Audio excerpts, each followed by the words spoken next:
Call this meeting of the Davenport School Board to order. I want to read a statement first. School board meetings are now open to the public, but the district will comply with the Iowa Department of Public Health and the governor's recommendations as to gatherings and social distancing. To comply with the 6-foot social distancing directive, the boardroom has been arranged to allow for 6 feet between attendees. This, however, has resulted in a limit being placed on the number of individuals from the public who may attend in person. Capacity of the room to allow for social distancing is 30 members of the public. Masks are required to be worn in the boardroom, but you may remove your mask if you speak. As with prior board meetings, you may access the board meeting remotely as well, but open forum is in person only. I would ask Director Postad to read the board priorities.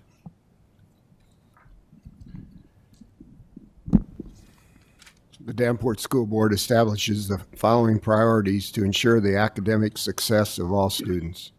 Provide leadership and direction to improve the overall learning environment in our classrooms, schools, and district, including the health, safety, security, and happiness of students and staff.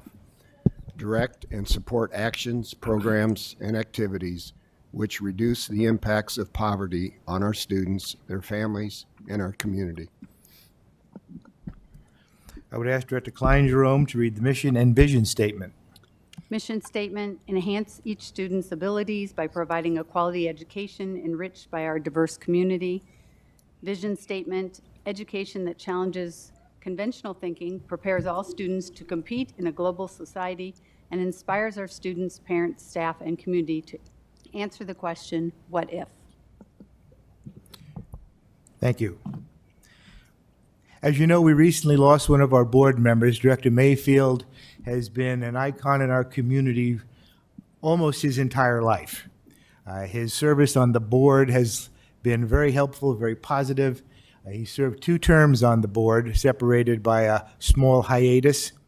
He was an active member in the community, a businessman involved at Hilltop, but generally most of his service was in helping students, helping children, helping kids reach their potential, helping them in their struggles, helping them sort out their lives, and he did that right up to the last. I would like to now ask Director Gosa to say a few words and make a presentation.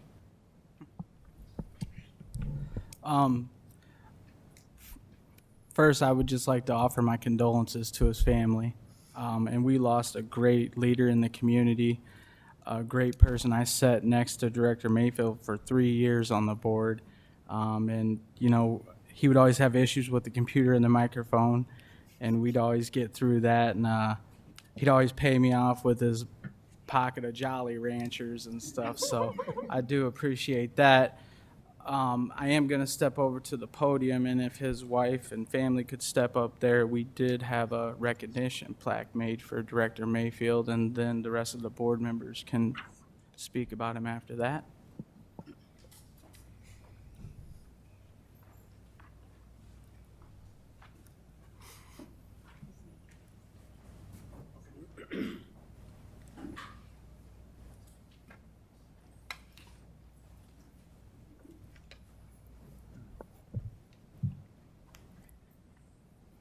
Be a little hard to get through this. But we did have this made to acknowledge Clyde's service on the board, as well as his name placard. I do want to thank all of you for giving up the time with him to be here at the board and all the other things he does, because I do many things myself, and bless my wife's heart for being at home with the 4 kids, so I totally understand that. I did wear my blue and red tonight, even down to the socks. So last week I did that as well, and when I pulled up at North to pick my son up for football practice, all the kids wanted to know I had my Central gear on. So Clyde has always been a great person. Had a lot of conversation with him. We would talk about youth sports and things like that. Always about the community. Definitely left some big shoes to fill. And if any of you would like to speak, I'd gladly invite you up here to say anything, but I do appreciate Director Mayfield. Thank you so much. And thank you to all of you on behalf of our family. Um, we know how absolutely special the time was to Dad that he spent with all of you, and that he spent just partnering with you on trying to make, this a better place for kids that maybe have a harder time. And I just thank you for all of your support and partnership with him. And again, thank you on behalf of my family. Yeah, definitely. I just want to say thank you. My name's Max. I'm one of Clyde's sons, and just wanted to say something, about him and what he stood for a little bit, what I learned from him. And I think any of you that know Clyde would know that he's a fan of improvement and thinks that is important. And a couple little things, when we were at the table growing up, or he had his thing called the table, and if we weren't getting A's or if we weren't getting grades the way he thought our potential could achieve, we had to spend an hour at the table every night till we started reaching our potential. And there was always a thread of constant improvement. It wasn't about what the grade says on your papers. It was about whether you were putting your best effort in and achieving how you could achieve. And that's a proud lesson I learned from him, and in a lot of different ways. Did a lot of wrestling. It was the same thing on the wrestling mat. I could win as many tournaments as I wanted to. I could get first place, but there was always room for improvement. Always, every day. There was a way to work better together, to be better together. And at some point, kind of in my junior high school years, he got really, really into John Wooden. I don't know if any of you guys know who that is. It's a pretty famous college basketball coach, won a lot of titles, did a lot of coaching of young kids, did a lot of working with others to improve together. And one of John Wooden's top principles that he talked about was competitive greatness. And he defined that as being your best when your best is required. And your best is required each day. And that's really how he taught us to be, and how I try to be every day. And I want to pass that message along to everyone else, and to remember that we all have room to work better together and to build the type of community that we want to be a part of every day. So I just wanted to pass that message along, and thank you for honoring my dad.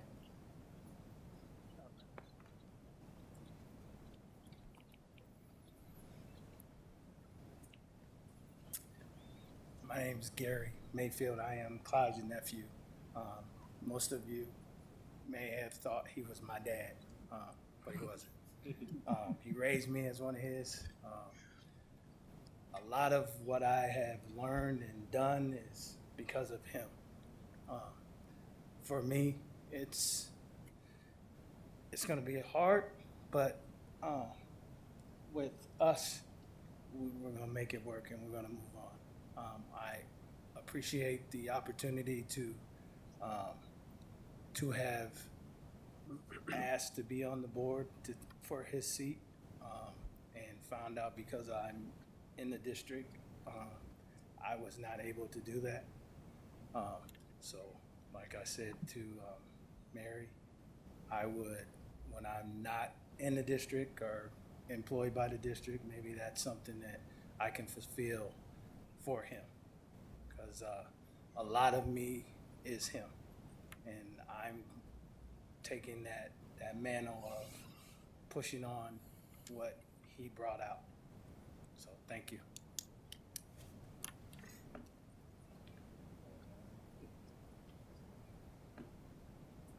Thank you so much. did any of you want to come up and say any more? Or, it's probably hard. I totally understand that. Again, I do want to thank you all for giving up your time with him so he could be here and do things with us as well as being in the community. I will greatly miss him and sitting next to him, so I'm sure you guys way more than that, but I greatly appreciate you coming tonight, and thank you again. Thank you. Any of the board members like to share reflections on their time with Clyde? Linda?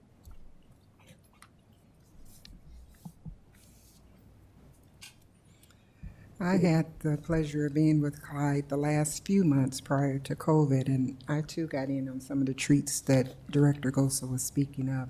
But I would like to share this letter with the family. To the family of Director Clyde Mayfield, I will not leave you comfortless. I will come to you, John 14:18. It is with deep sympathy and tenderness of heart that we, the Board of Directors of the Davenport Community School District, wish to express to you our sincere sympathy on the loss of your loved one. Your grief is also our grief and sadness, but know the power that our Lord has in all times like these, and how wonderful it is to lean on Him when there is no one else who understands the depth of your sorrow. The loss of a loved one is a sad occasion. However, according to the Bible, death is not the end of life for a Christian, but merely a separation of the soul from the body. Scripture clearly speaks of eternal life with God in heaven, for our Lord and Savior has said so. Let us rejoice, for according to the word of God, Director Mayfield has obtained eternal life. Therefore, we commend the family of Director Clyde Mayfield to Him who is able to provide comfort and cheer. We will continue to pray for unwavering faith in the Lord.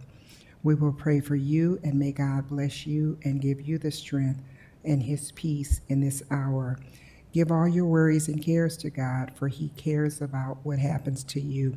With abiding love, the Davenport Community School District Board of Education, Bruce Potts, President. Any other members? Director Beck?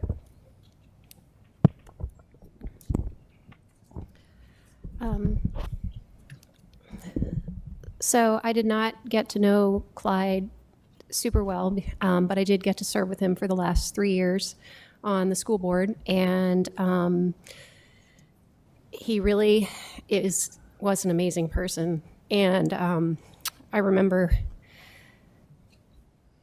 that he brought a different perspective to the board, and I really appreciated that. And one of the things I most appreciated about him is that he was always looking out for the kids that not everybody remembers. And sometimes he told the same story more than once. But then I realized a lot of times he was doing that because nothing had changed, and he was trying to make a difference. And I really appreciated that. And I have sort of taken to heart what I believe it was Max just said. I talk to my son every day about being the best Sam he can be. His name is Sam. And it doesn't matter what the grades say or, things like that. If he's being the best him he can be, then he's living up to his potential. And Clyde really wanted that for everyone. At least that's what I could see in him. The other thing I really appreciated was how much he talked about his children, and how proud he was of the education and the success that you all had.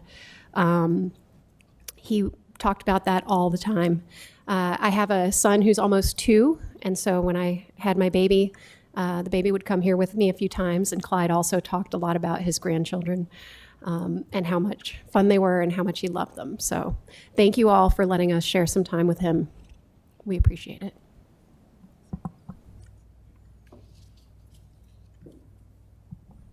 Director Postian?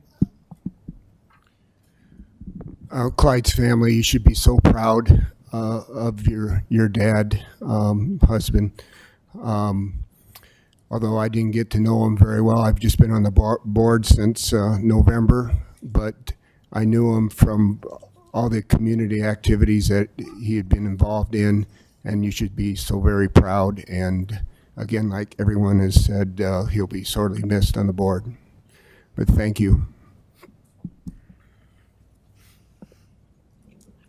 Clyde was a man of few words, but when he spoke, we stopped and listened because he had a lot to say that we needed to hear.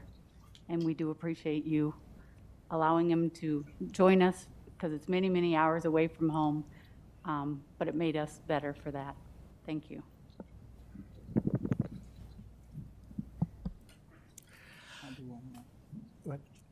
Go ahead. I do want to acknowledge Director Hayes for having these face masks all made for us. I appreciate it.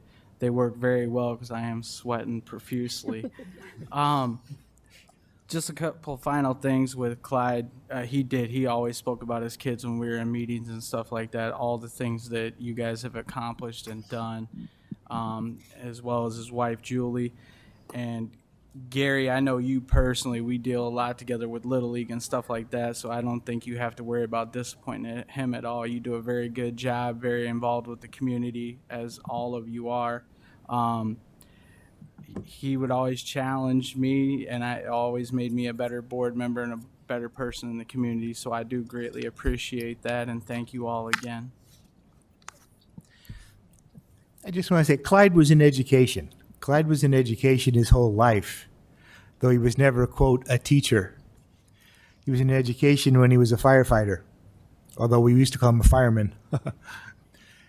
He was in education when he started his business because he was educating employees and kids how to be successful, how to deal with people, how to deal with the public. Clyde left fingerprints. He left positive fingerprints with whatever he touched. And I give a personal anecdote. I was principal at Sudlow, and we had a young man who had gotten himself in trouble with a group of other young people who considered themselves to be a group. And this young man was very concerned and fearful. And we called Clyde. And Clyde came to the school, took the young man, and went right to the home of the protagonist that was in charge of this group and dealt with whatever the issue was right there on this person's front porch, came back to school and told me things are going to be okay. And they were okay. And they were okay because Clyde had leverage, because Clyde had influence, because Clyde had a presence, because Clyde had the respect of people. And that comes from internal governor that says, you know what's right, you know what's wrong, you know what's good, you know what's bad. And it's by putting yourself out there and showing it to people every day in everything you do. And that's what he did. And that's why he will be missed. But you are his legacy. You will leave your own fingerprints. And part of those fingerprints will be Clyde. And I thank you for coming this evening. We will now swear in our new board member.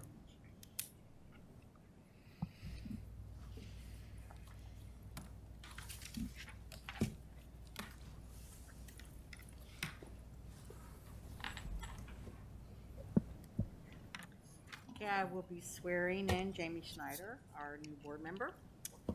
Raise your right hand and repeat after me. I, Jamie Schneider, I, Jamie Snyder, do solemnly swear do solemnly swear to support the Constitution of the United States to support the Constitution of the United States and the Constitution of the State of Iowa, and the Constitution of the State of Iowa, and I will faithfully and impartially, and I will faithfully and impartially, to the best of my ability, to the best of my ability, discharge the duties of the office of School Board Director, discharge the duties of office of School Board Director, Davenport Community School District, Davenport Community School District, in County of Scott, Iowa, in County of Scott, Iowa, as now or hereafter required by law. as now or hereafter required by law. Congratulations. Thank you. Here is your nameplate that you brought with you that you had from last time.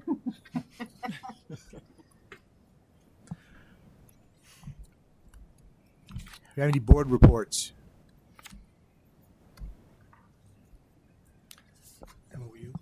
Director Hayes? I would also like to send from the board condolence to the family of Dr. Paul Johnson. Dr. Johnson passed about a month ago. He served as the first principal at Davenport North High School. He was a teacher. He did announcements for West. I'm sure there's many individuals in the district that will still remember Dr. Johnson, but I just wanted to let everyone know that the board certainly sends our condolence in the loss of Dr. Paul Johnson.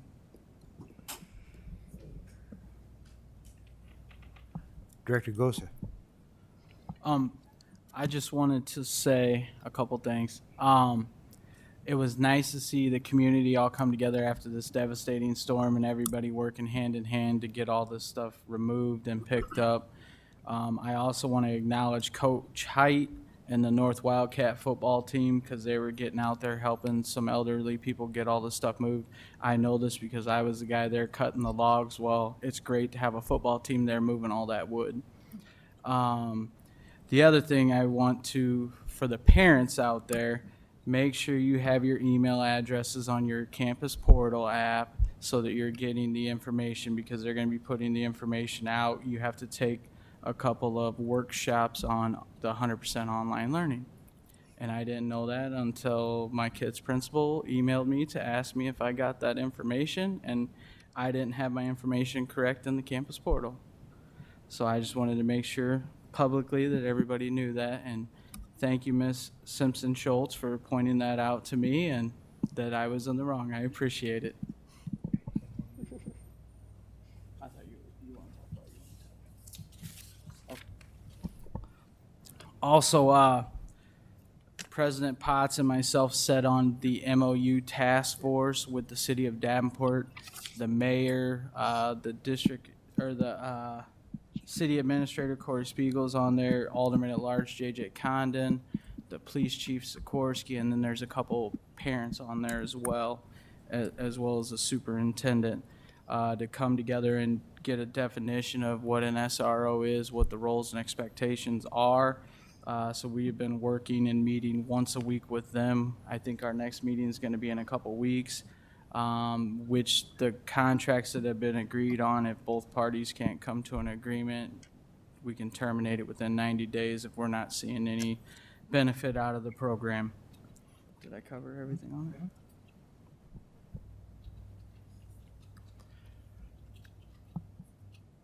Open forum. Open forum is a time for members of the community to give input at a board meeting regarding school district issues or concerns.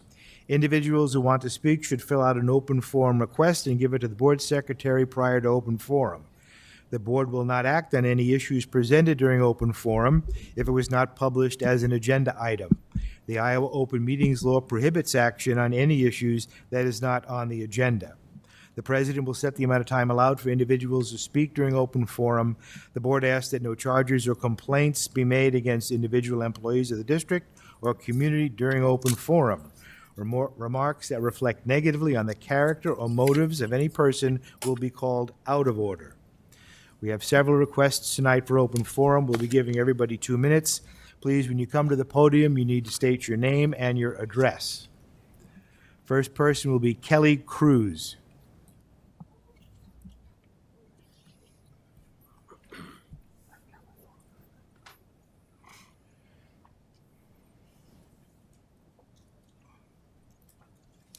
Hi, my name is Kelly Cruz. I'm actually from Rock Island. Oh, sorry. I'm actually from Rock Island. And what the gentleman just said was kind of what I wanted to talk about, the thing about the resource officers in the schools, something that I've been at the city council meeting to talk about a couple times. And it seems like what happens there is that members of the community come with facts and statistics of why maybe we should rethink doing this. And most of the city council members come back with like anecdotes or, well, this particular SRO is a really great person and whatever, which is, you know, great, but not really the point. And so there's been a lot of frustration over that. I also, when I heard of this task force, I kind of wondered like who was going to be on it. And it seems like there's an awful lot of white people on it. One of the big issues with SROs is that, you know, people of color get arrested disproportionately, and also with students with disabilities. And so it seems like that task force needed to look a little bit more like the community than it does. But I'm glad that the issue's being looked at and that something is being put in place to possibly not have it anymore. In Rock Island, we're not gonna have it because there's no money evidently, so we'll get a chance to see how that works and how well that works. So that's what I just wanted to advise you from the other side of the river to make sure you're taking a look at that. Thank you.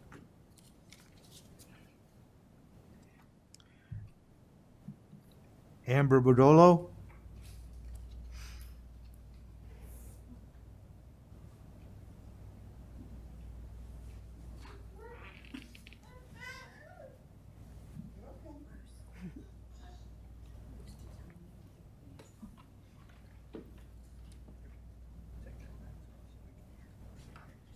Hello.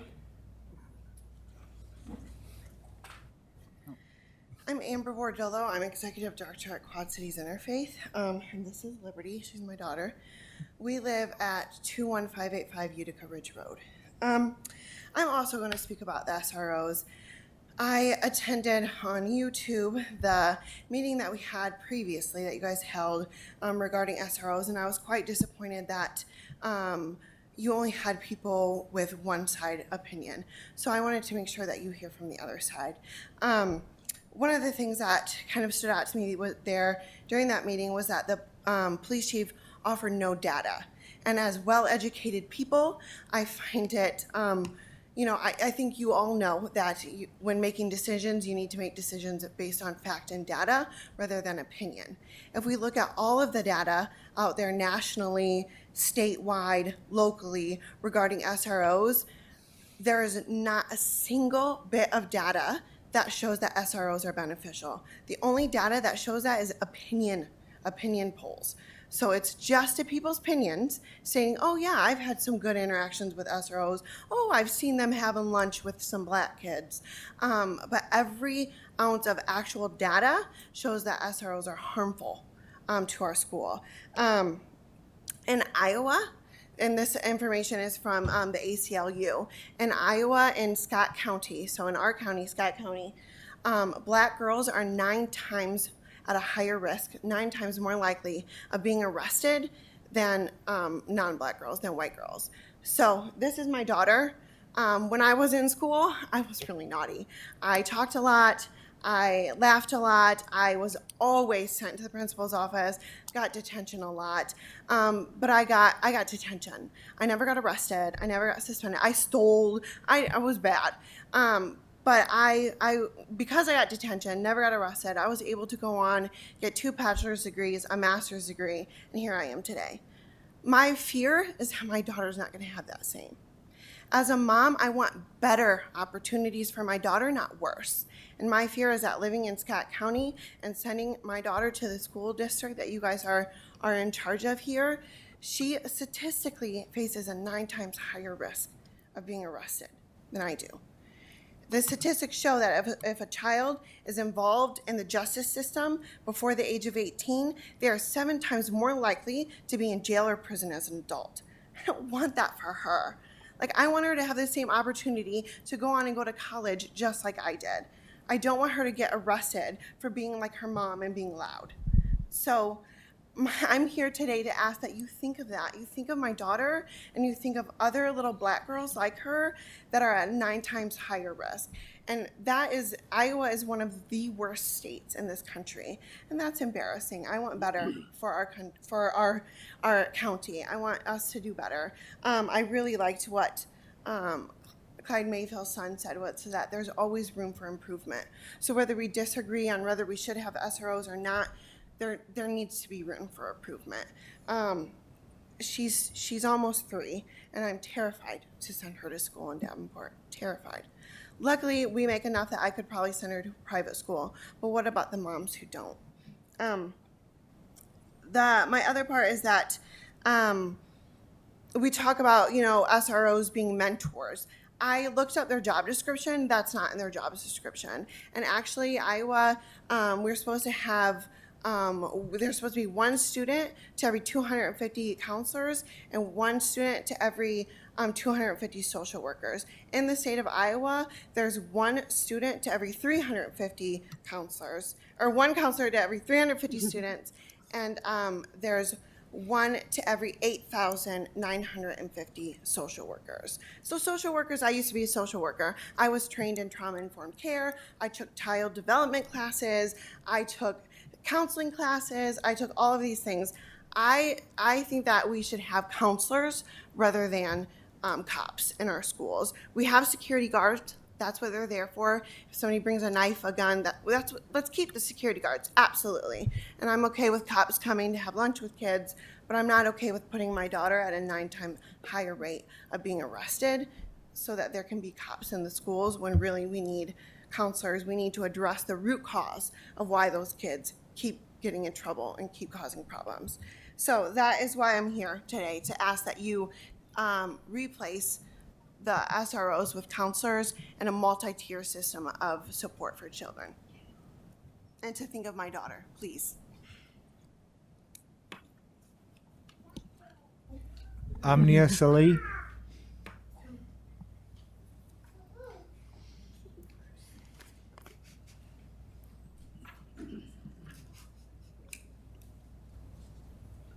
Hi, my name is Amnia Saleh. I live at... You can take your mask off to speak. Oh, okay. My name is Amnia Saleh. I live at 620 16th Avenue, East Moline, Illinois. I believe we shouldn't have SROs in schools because they harm students more than help. It puts our black and brown students, friends, and kids at risk. This is a risk I am not willing to take, and you shouldn't either. Nationally, SROs don't have a general training requirement, so the results and how they handle students will vary strongly from state to state. According to the healthyschoolscampaign.org, Black and Latinx students are more likely to be disciplined, suspended, and arrested around a police officer than white students. In Iowa, girls are 9 times more likely to be arrested than their white counterparts, and Black students are 2.3 times more likely to get a referral or be arrested compared to their white counterparts. Despite the high number of Black students being incarcerated, Black students make up only 15% of the enrolled at school, yet 33% of them are arrested. On the other hand, white students only make up 50% of the enrolled, yet 34% of them are arrested. This is because SROs are obviously targeting students of color and minorities in general. People might say to me, if you want to feel safe around an SRO, you should form a relationship with them. I shouldn't have to go out of my way to form a relationship to ensure my safety. I shouldn't have to do all of that to make sure I don't get hurt and my friends don't get hurt. Other schools have taken action against this, such as school districts in Seattle and Washington. They removed the SROs from their schools since the staff and students said it prohibited them from feeling safe in the school and environment they would feel when it comes to run an SRO, without an SRO. When an SRO is around, 70% of the time, they are not wearing a body camera. If something were to happen between a student and an SRO officer that doesn't have a body camera, it could be hard to distinguish what's happening, what's being said, and what tone is conveyed in when it's using the school cameras mounted on the walls. 1.7 million students are in schools with cops, but no counselors. 3 million students are in schools with cops, but no nurses. 6 million students are in schools with cops, but no school psychologists. And 10 million students are in schools with cops, but no social workers. Since we are putting most of our money into cops, but not actual people that can help with the trauma that they give our friends and kids, what is the point of putting them there every single day? And us hoping that they come home safely, but what happens if they don't one day? Thank you.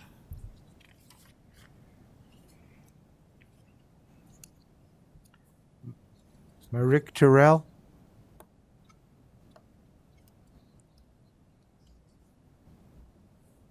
Or Ricky Terrell.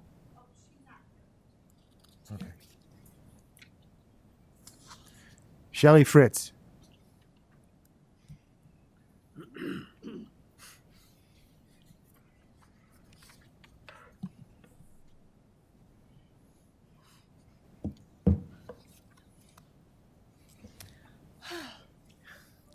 Hi guys, thanks for this opportunity. I emailed you all over the weekend and I am going to share that letter again because I want you to understand how deeply this impacts my family. My name is Shelley Bernauer Fritz. I was born and raised in Davenport. I attended Monroe, Smart, and West. I trust and believe in the Davenport Community School District, and that's why both my oldest daughter and my youngest daughter have both been a part of the school district.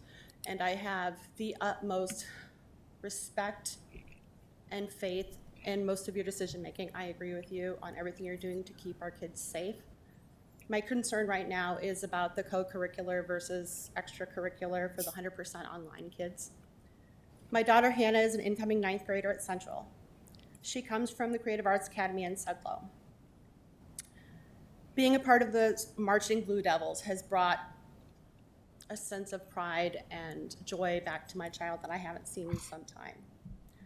Reason being is in 3rd grade, she was a victim of this is so hard to even say his name, Ian Deshawn, who you guys are aware of what he did. My daughter was one of the little girls who was victimized by him and had her picture taken in the bathroom while she was going to the restroom. It completely derailed my little girl and derailed our family because we trusted him. Her being a part of the marching band has brought back my kid because she no longer feels like an outcast and she no longer feels like she can't trust people. She's become a union with this marching band. It's been so incredibly important for her to participate, for her to compete, for her to be in rehearsal, for her to have the camaraderie that she has with these kids. To throw another wrench into it, my poor little girl was exposed to mom who was diagnosed with breast cancer. I actually worked for the school district and Jabari was my boss.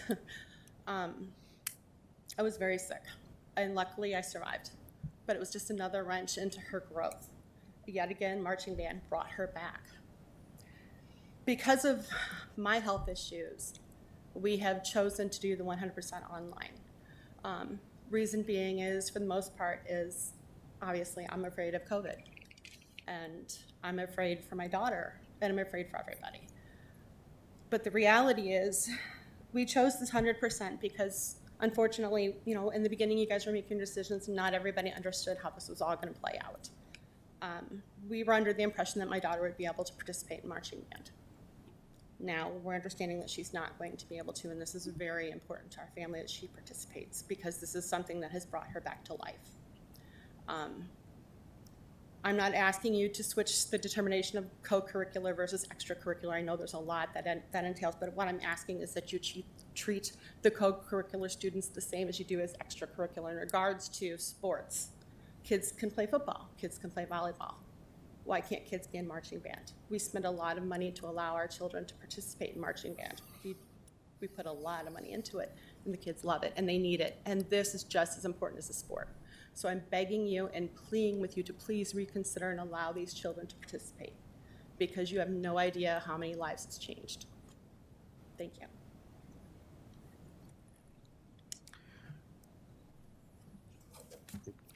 Camos Martinez, what's the last name? Cocha? Okay. I got it. Hi, my name is Carlos Martinez Concha. I live in East Moline, and I'm a junior at United Township High School. I'd also like to speak on the issues on SROs.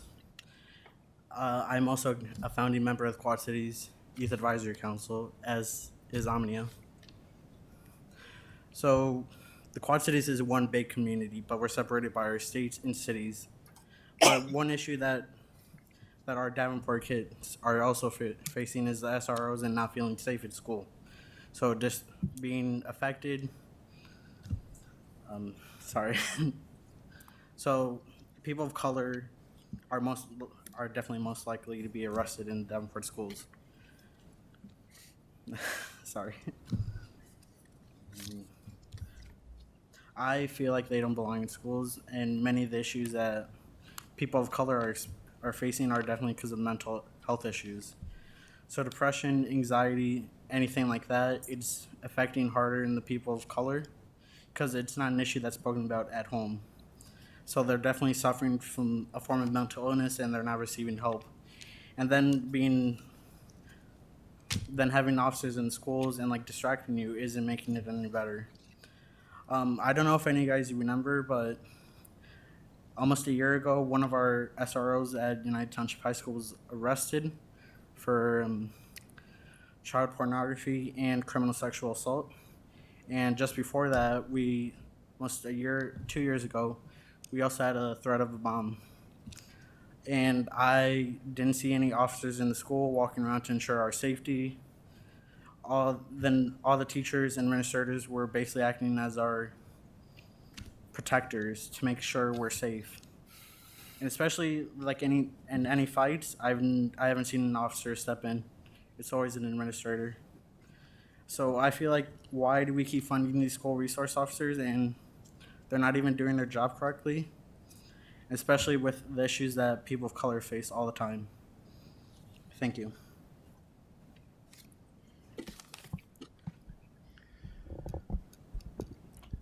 We'll move on to the consent agenda. There is a misprint in the consent agenda, and those references to Dan Burlingame were misprinted. They're not relevant. We took care of that at our last meeting, so that's.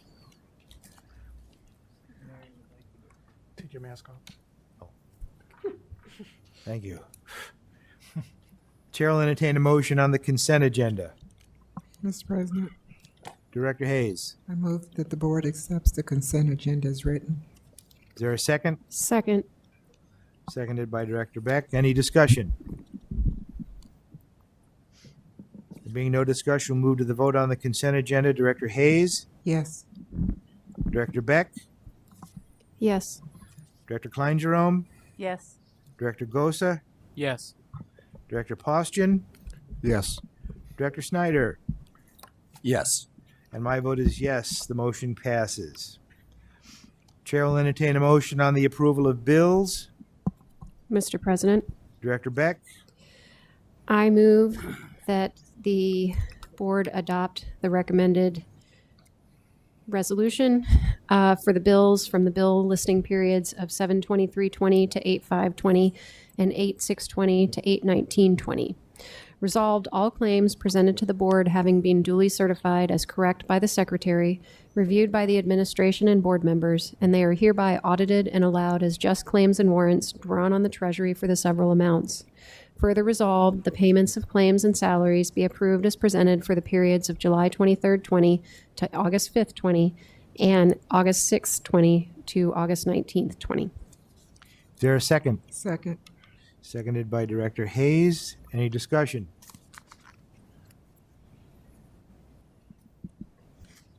Being no discussion, we'll move to the vote. Director Beck, Yes. Director Hayes, Yes. Director Yes. Klein Jerome, Yes. Director Snyder, Yes. Director Postian, Yes. Director Gosa, Yes. and my vote is yes. The motion carries. The superintendent's report. Thank you, Mr. President.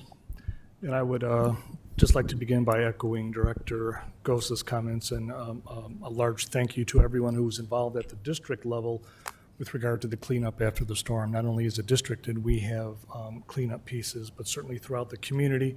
Our best wishes go to everyone in our community that was suffering to any degree as a result of that windstorm, knowing that quite a few issues are out there, and if we can in any way be supportive as a school district, please know that we'll, in addition to our football teams, whatever we need to do, we have a community orientation, and we would certainly be happy to help on that. As a continuation of the conversation from last Wednesday's meeting, I had promised the board that we would have a little bit more in-depth reporting on a return to learn plan, which I believe should be our emphasis of my superintendent report this evening, and I've called upon my colleagues to add some additional substantive comments to those reports. What I would like to share to the board is 2 weeks from tomorrow, we'll be ready to go for school. And as you all know, and everyone knows in public, we had a few curveballs thrown our way, some at the state level, some with the storm, but then also some unanticipated numbers with regard to online learning. For example, last Wednesday, I reported to the board that we had 3,411 students that were signed up. As of this morning, there's 3,554. So that number is going up, which has caused us to readjust our numbers of teachers that we need.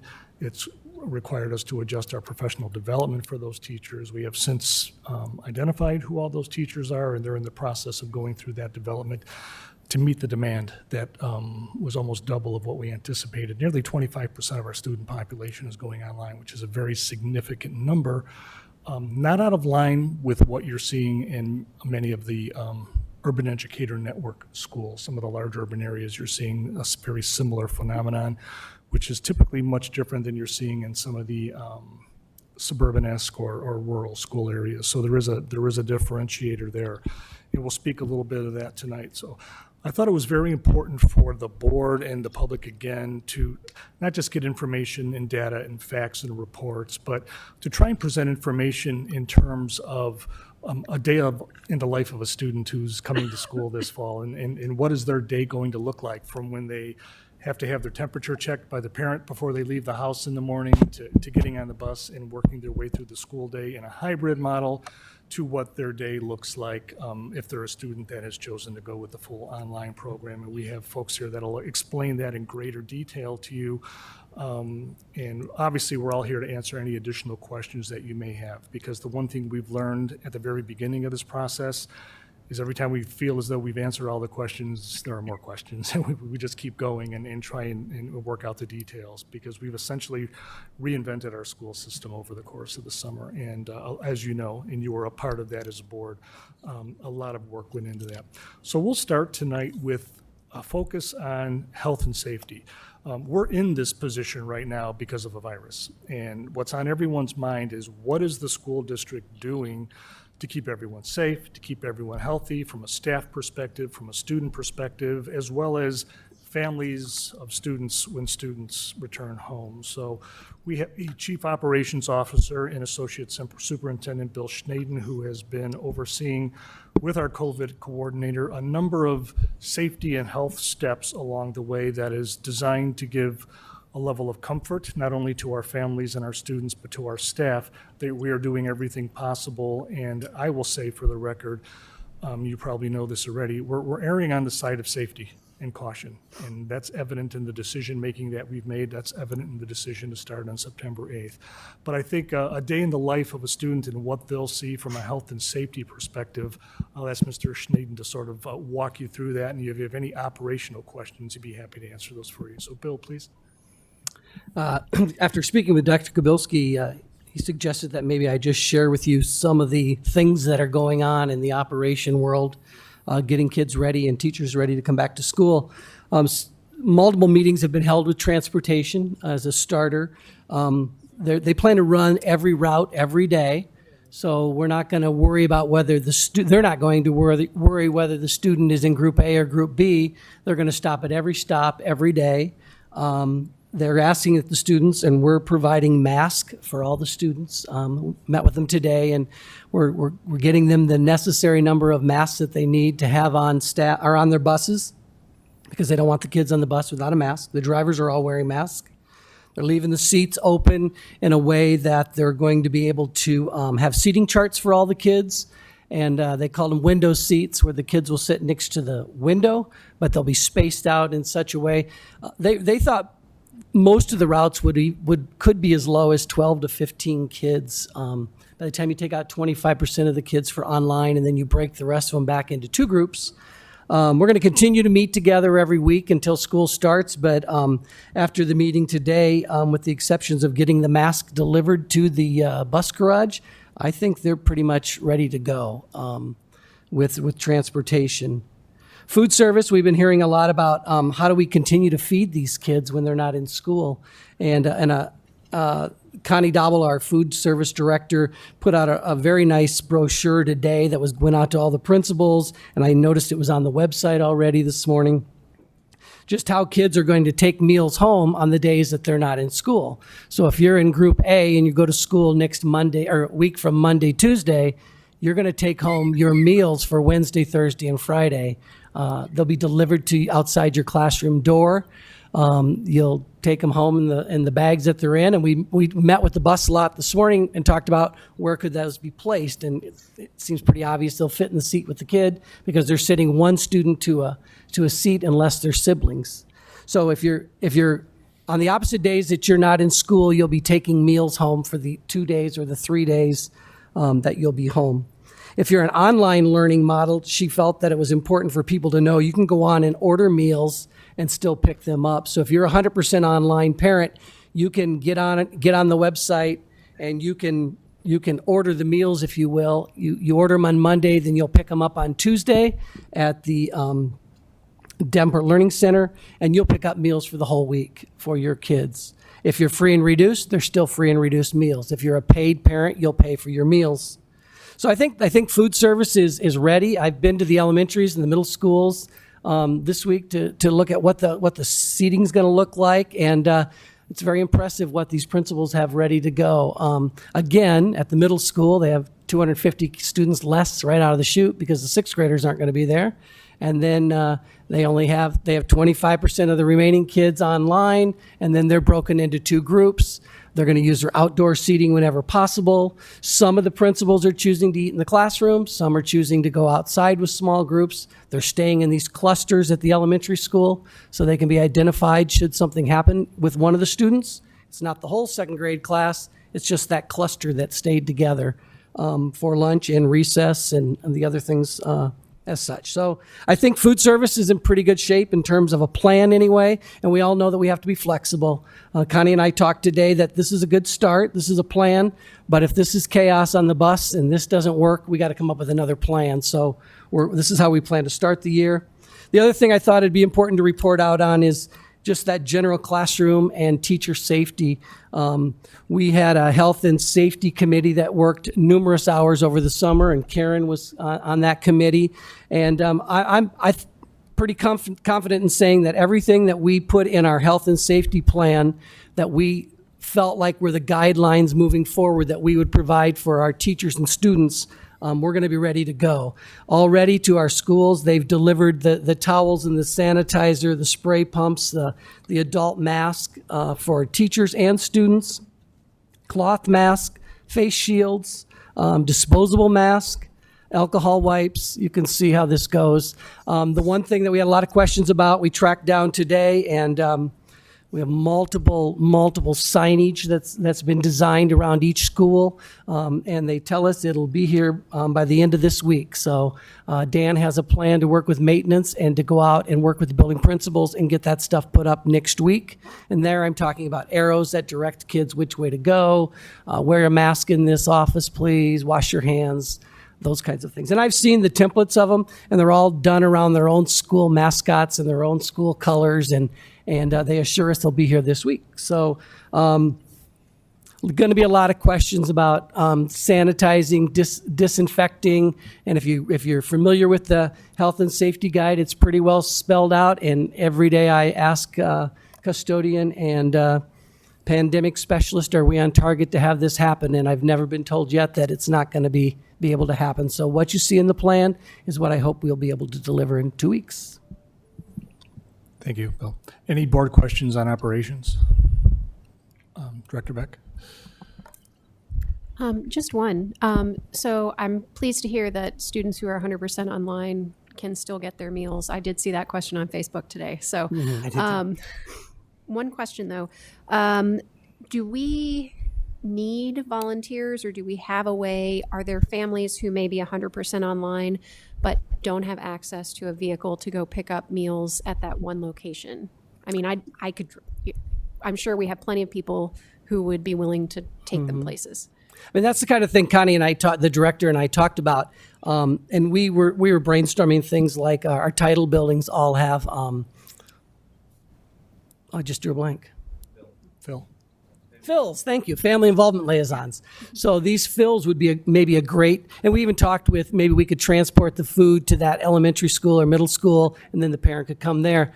Part of the reason she's chosen to do this is, though, the principals and the plan was to not have a lot of extra volunteers and a lot of extra traffic in the building, in and out. So that's why the online, anyway, to start the year, is planning to be at the Learning Center, out by the Operations Center. Okay, I'd just encourage us to kind of keep an ear out for any families who might find themselves in that situation, just so we don't accidentally I would agree. Yep. leave anyone out. And Director Beck, we did find ourselves in that situation this summer with families that, as you may recall, we had the meal sites, and as well as spring and over the summer. And at that point in time, the volume was reasonable, where I know TJ Student Support Office with John Border and I think Marty Schultz was also involved in delivering meals. So we had our own internal mechanism, but clearly the magnitude is perhaps a little bit greater this time. We'll have to see. But Bill's absolutely right. One of the things we have to be very conscious of from a safety perspective, and this is what was drilled into me from the very beginning, that as the school system of a large urban area, we are a significant variable in the community spread equation. And the more we can do to limit movement within our system helps protect the community. So as much as we appreciate the idea and thought of having volunteers within the system, we'll have to do our best to manage without causing all that movement in the community and spreading germs and things like that. So it's sort of a double-edged sword where I know people would like to help, but at the same time, we have to be conscious of the fact that we're, the largest employer in the area. We create the most amount of movement in the community with whether it's a football game or school starting on the 8th, and just be sensitive to that. So just a thank you to everyone who wants to help, but please know that we're not dismissive of that, those overtures, but we do have to be careful. I think as long as we have internal mechanisms to deal with that situation, that's totally fine. Okay. Director Kleindrom? Do we have masks and face shields for every teacher? Yes, 2 masks have been ordered for every teacher, 2 cloth masks, and then there's a face shield available if they want one, or they can have both. Okay, and for students, are we providing masks? Yes, and we just have ordered youth mask also. Some people had requested a smaller size mask, cloth mask, so those have been ordered. We've worked with the emergency planning. The Scott County Emergency System have volunteered to support us. The city of Davenport recently did a reach out, and we've been in contact with them for supplies, and even private industries have donated. Like a dentist, I was at McKinley yesterday, and one of the local dentists who has a student there donated face shields to that building for their staff also. So I believe we're going to be in good shape. Well, that's cool. And if students are eating in their classrooms, who's covering that? They have it set up. I was at McKinley yesterday, and he has a system set up where paraeducators will come in, take the kids, get their meals, bring them back. And while that's going on, it's a 30-minute period, I believe. The teacher will have their break or their lunch period at that time. And then the pair would help the kids. And then move on to the next one. And Got it. Thank you. Director Hayes? I know we want to keep the movement to a minimum, but occasionally we do school visits. How does that affect us if we go out to visit a school? So as a board member to do a school visit, is that what you're saying? Yes.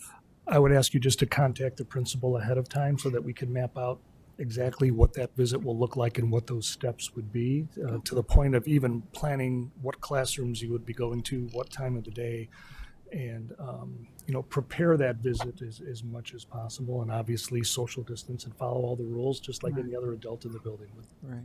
Thank you. Director Gosa? As far as busing, are we gonna be down any routes because of less students? Do you know that yet? Or obviously the buses are gonna be probably at half capacity with trying to, because I imagine they're probably gonna have to do every other seat or something like that. the same number of routes are in place. I asked that question today. And we know what that number is that we can't drop below without being charged the surcharge. Okay, so I guess my question was, would we be paying for routes that we're not even using then to keep? No. them? We asked that today too. Okay. I figured with that many kids doing 100% online. And then the other thing. If I could just jump in quickly too, if we find, so for example, recall that I said a quarter of our kids are going online, so that's going to drop our bus transportation, I would assume, proportionally.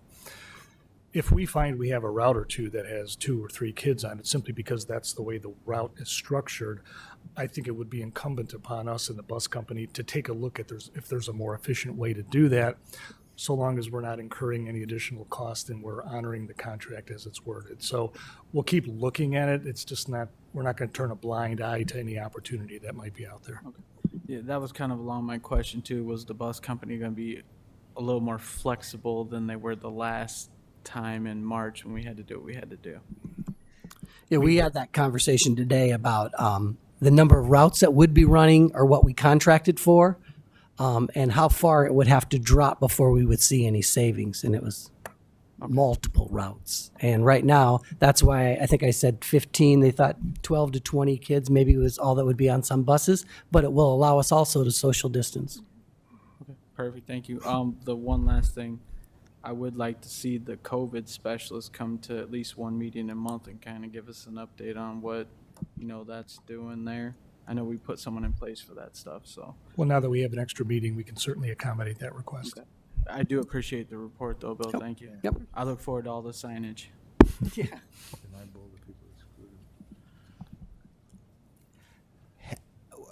I'm assuming that we've made plans because the state requires fire drills, Alice drill, tornado drills, bus evacuation drills.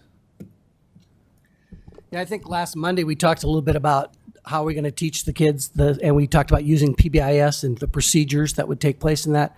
I have every reason to believe, and Mr. Scott can maybe talk to that, but I have every reason to believe that every elementary and middle school will run those drills just with smaller numbers of kids. By the way, your picture's not up in the hallway at Sudlow anymore. I just thought I'd bring that up. Or Smart, or Sudlow. Either place, it's down. I would add, though, to your question, Mr. President, we may run some of those drills twice because we have two cohorts of students now. We have an A group and a B group. So depending on the situation, we will work with our team to determine A, what's required by statute, and B, what's going to maintain the safety and security so that every student has an understanding and as well as staff member of how to manage those emergency situations. So, Bill, thank you very much for that report. So moving on to, obviously, health and safety is on everyone's mind, but so is making sure that we can provide an educational experience that exceeds our community's expectations. That's a given, and that's on a parallel pathway with everything we will accomplish this year as a school system. Again, as you know, as board members, a great deal of work went into our Return to Learn plan with regard to delivering instruction both in an online format as well as face-to-face, and to do that effectively so that our students can continue to grow both academically, socially, and emotionally. So all that work will be culminating when we start up on September 8th, and I thought it would be a nice way to have a conversation of, again, sort of a day in the life of a student who's in the hybrid model, a day in the life of the student that's online. What does their day look like? I'll sort of wrap up that conversation with a day in the life of a parent, because that certainly has changed as a result of this scenario. But Rob Scott, who is our Chief Academic Officer and Associate Superintendent, has been leading this effort with his team. Corey Guy could not be here tonight, but we're very well served by her colleagues from her curriculum department. And Rob, if you could introduce everybody and give the board just a brief overview of academically the big decisions that are out there and the models that we have in place. And then Mary Ann and Bonnie can describe an elementary perspective as well as a secondary perspective to the board. So, and again, ladies, thank you for coming tonight. Good evening, everyone. And back to the drills just real quickly. We have communicated to the principals. They're aware they're going to run everything 2 times. So we went through that at our last principals meetings. Actually, as one of my notes I have, I've been meeting with the principals since early in July. And I'm just amazed at how calm they are with everything that just continues to change. Every time we call, there's a little something that changes for things like that. And the presence, the reassurance they must be giving to their teachers and to their parents. They're just great spokespersons for us. They've been so calm in the meetings and communicating out all the changes to their families over the summer. I will say in my new position, as I've transitioned in here, the leaders that are next to me to my right are key in the success that the district is having. They've been key in the success I've had just in this short time of changing over to be in the new role, and I look forward to working with them, but they are awesome to work with. As we know, we moved the start date back to September 8th, and so a little bit on what's happening in the next couple weeks for our faculty is we did change from 3 professional development days at the start of the year that we normally have done most years. I can remember years ago we did do 4 or 5, but we're going to put 4 or 5 days we want to move to 5 days at the start of the school year to provide a little bit more time for teachers to be getting ready and in the building with all of their colleagues. We still have, teachers will have 3 days for themselves to be working in their classrooms, but it allows us to put a lot more return to learn information in the front. We were going to have 2 additional professional development days, one in October, one in January. We've moved that up just so that they have more time to work with their building leaders and colleagues around getting ready for the start of the school year. We actually have a quick turnaround. We actually have some of our teachers that have been assigned to the virtual learning. They actually have training, and I know they're going to talk about that, but there's some training this week already around the Ingenuity. We've worked very closely with choosing those virtual teachers with not just the curriculum department, with HR. I've spoken with the union, and then also with the principals to make sure that that came as smooth as possible. It had to be a shock for some teachers, you know, as you're getting a phone call within a couple weeks. And so I think we did the best that we possibly could in communicating that and tried to make sure that we were all collaborating together on what those decisions were and the process we went through. I know one of the ways that we're going to be working with those teachers is, for example, we have 6 virtual teachers in first grade. They're going to have their own CTT team amongst themselves. So as they're working through, and if this is new for them, whether they've been a veteran teacher or a new teacher, they're going to have a group of them that are in the exact same situation, going through the exact same experiences that they have right now. We also have something that we've started this year is we're having grade level CTT meetings. So they have district-wide, all the first grade teachers are together on Thursdays. And that's an opportunity for them to ask questions, whether they are in the classroom or virtually, but to be getting caught up on some curriculum. So I think those are keys to the success. Not only having the curriculum department and the TLCS people supporting them within the buildings and at the district level. I think there's going to be many wraparounds around these teachers to make sure that they're having success. I feel very confident in all the work that we've done since the change on July 17th, I think, as the new terminology, the new dates that we were given as far as staff attendance. Our K-8 teachers, and we moved around a little bit during the course of how many students. At one point, we thought maybe there was going to be 1,000 students online, and now, as Dr. Kabilski has said, we're at over 3,500. We landed on using Ingenuity at the K-8 level for all of our teachers to give them that platform. Now, it's still going to be our teachers at K-8, but it gives them a platform to work from, and I know they're going to talk a lot more about that, but we feel strongly that that's where we need to be. And at the high school level, with credits and everything around graduation, we just felt that we needed to use the Ingenuity teachers to start with. And again, we're using their platform and our teachers, but you know, we're going to be revisiting that as the school year goes.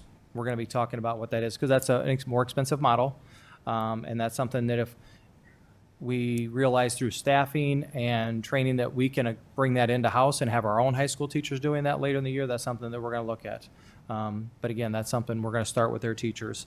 And again, that allowed us to have teachers available to cover our shortages throughout the district if we had, and for any reason from elementary to high school, we've had teachers that aren't going to be able to be in the classroom due to health reasons or any number of situations.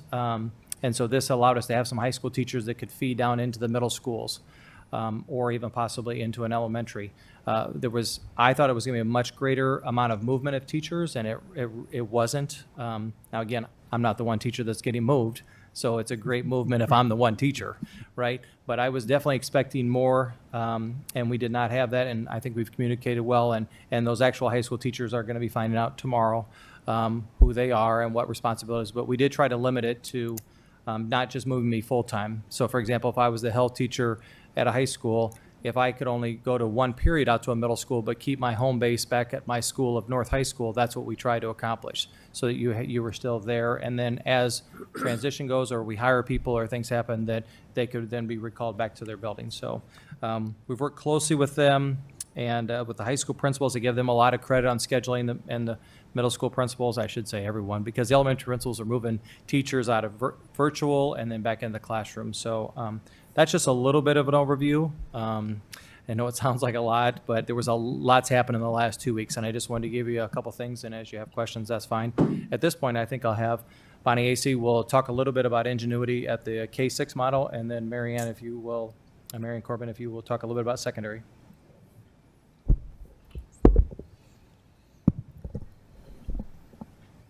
I just hold it? It stays down.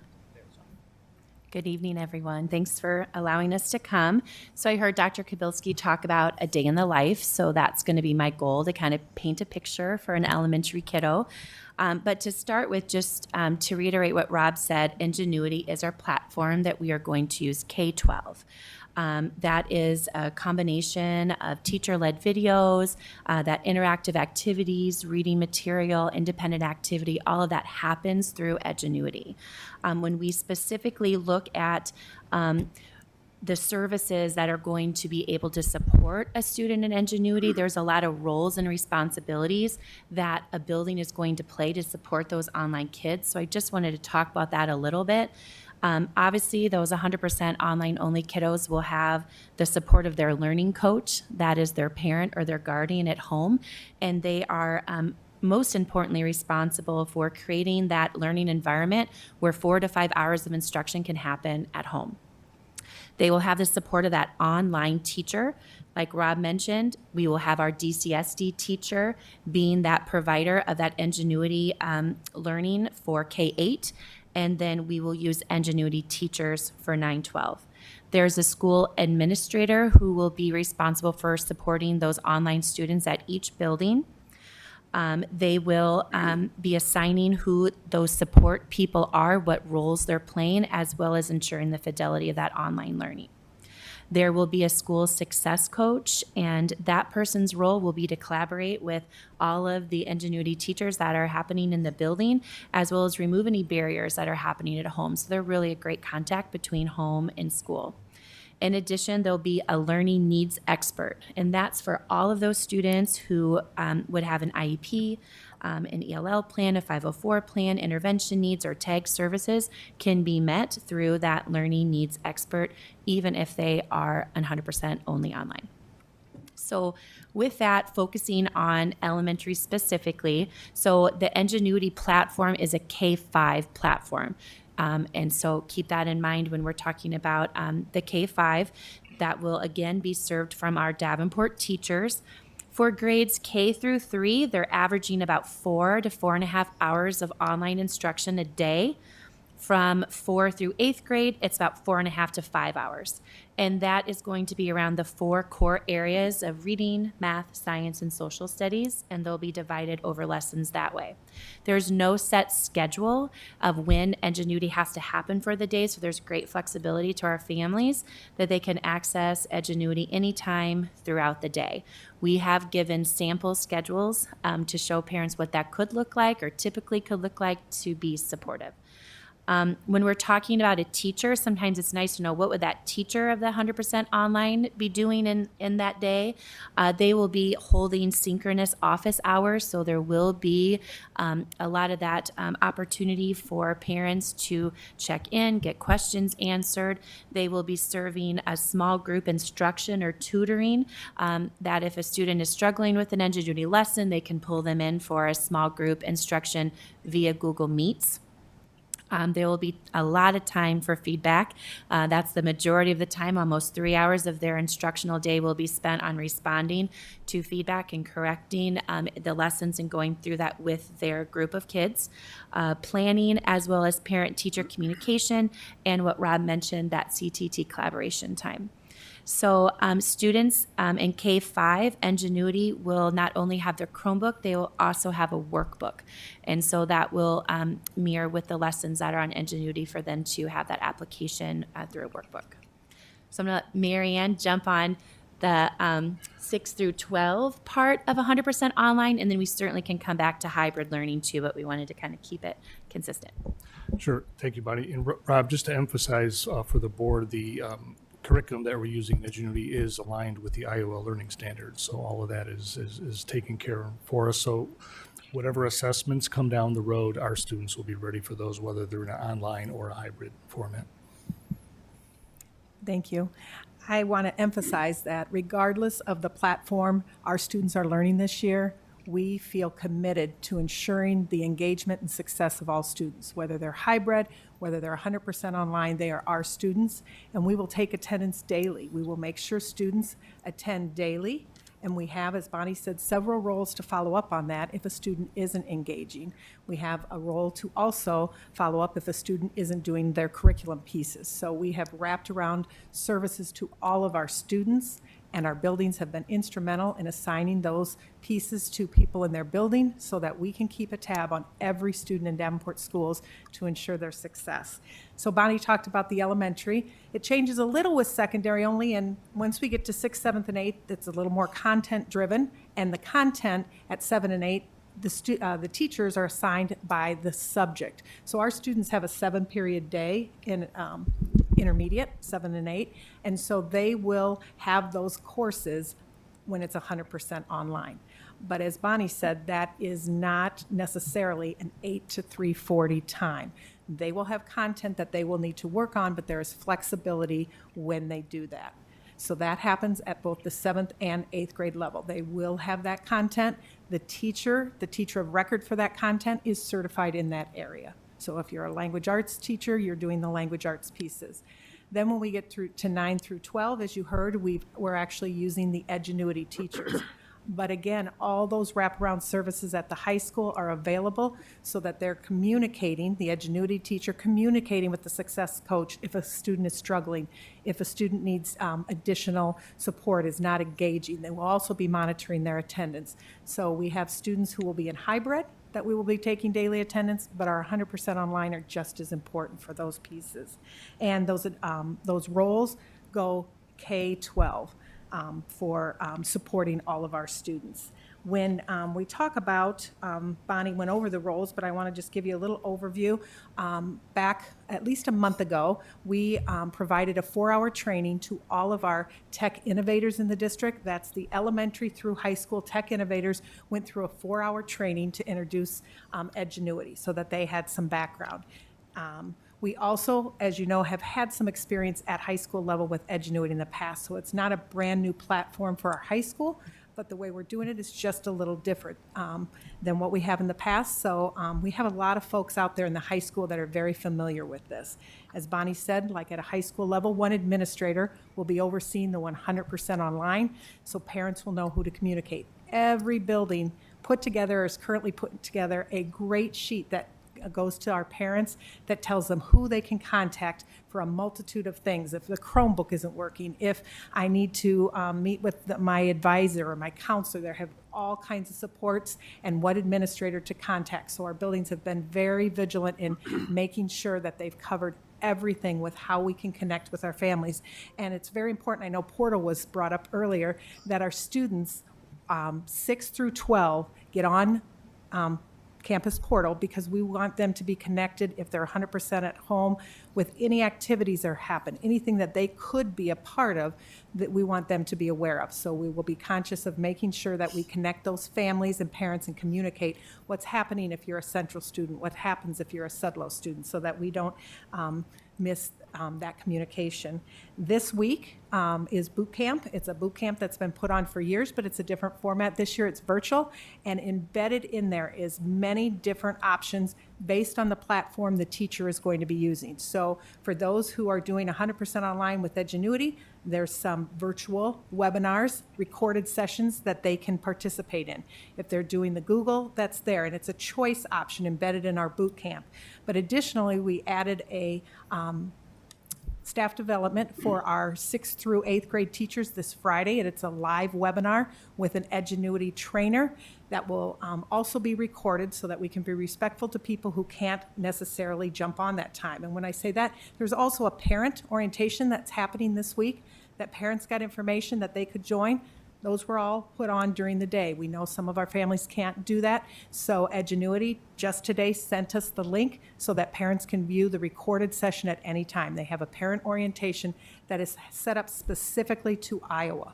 They look at Iowa things. And I'll have to say, we've been working closely with Edgenuity, not that we didn't work in the past, but really closely since we went to this format, and they are so responsive to our needs. I get phone calls back that day. I get links. They understand. As Rob said, we get questions every day of things that possibly is a next step, and Edgenuity has been a great partner, even though they're extremely busy because it's a very popular platform. So teachers will get that this Friday, and then next week, as the buildings roll out their professional development, there are pieces embedded there. Again, very respectful to teachers that we have created modules and or recorded webinars that teachers can watch when they can do when they have the time available to do that.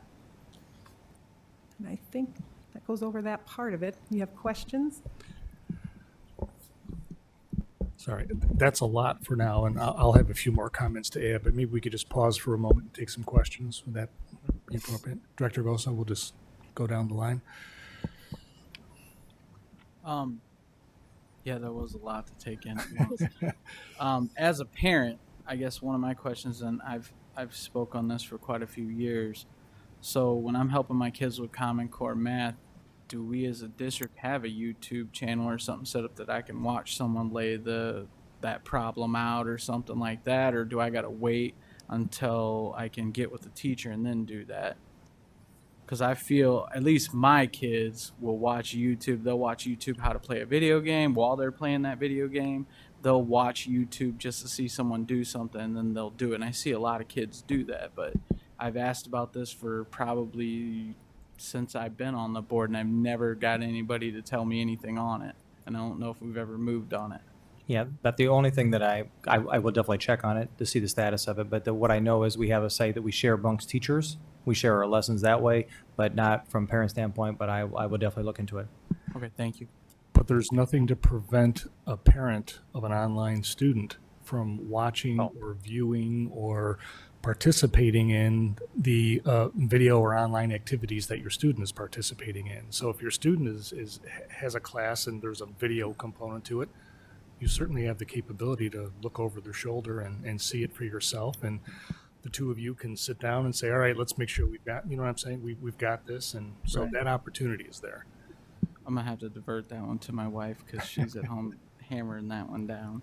I just was curious about that because, I mean, if I was doing odd hours, it would be nice to have, hey, I can go to this and it shows me this stuff.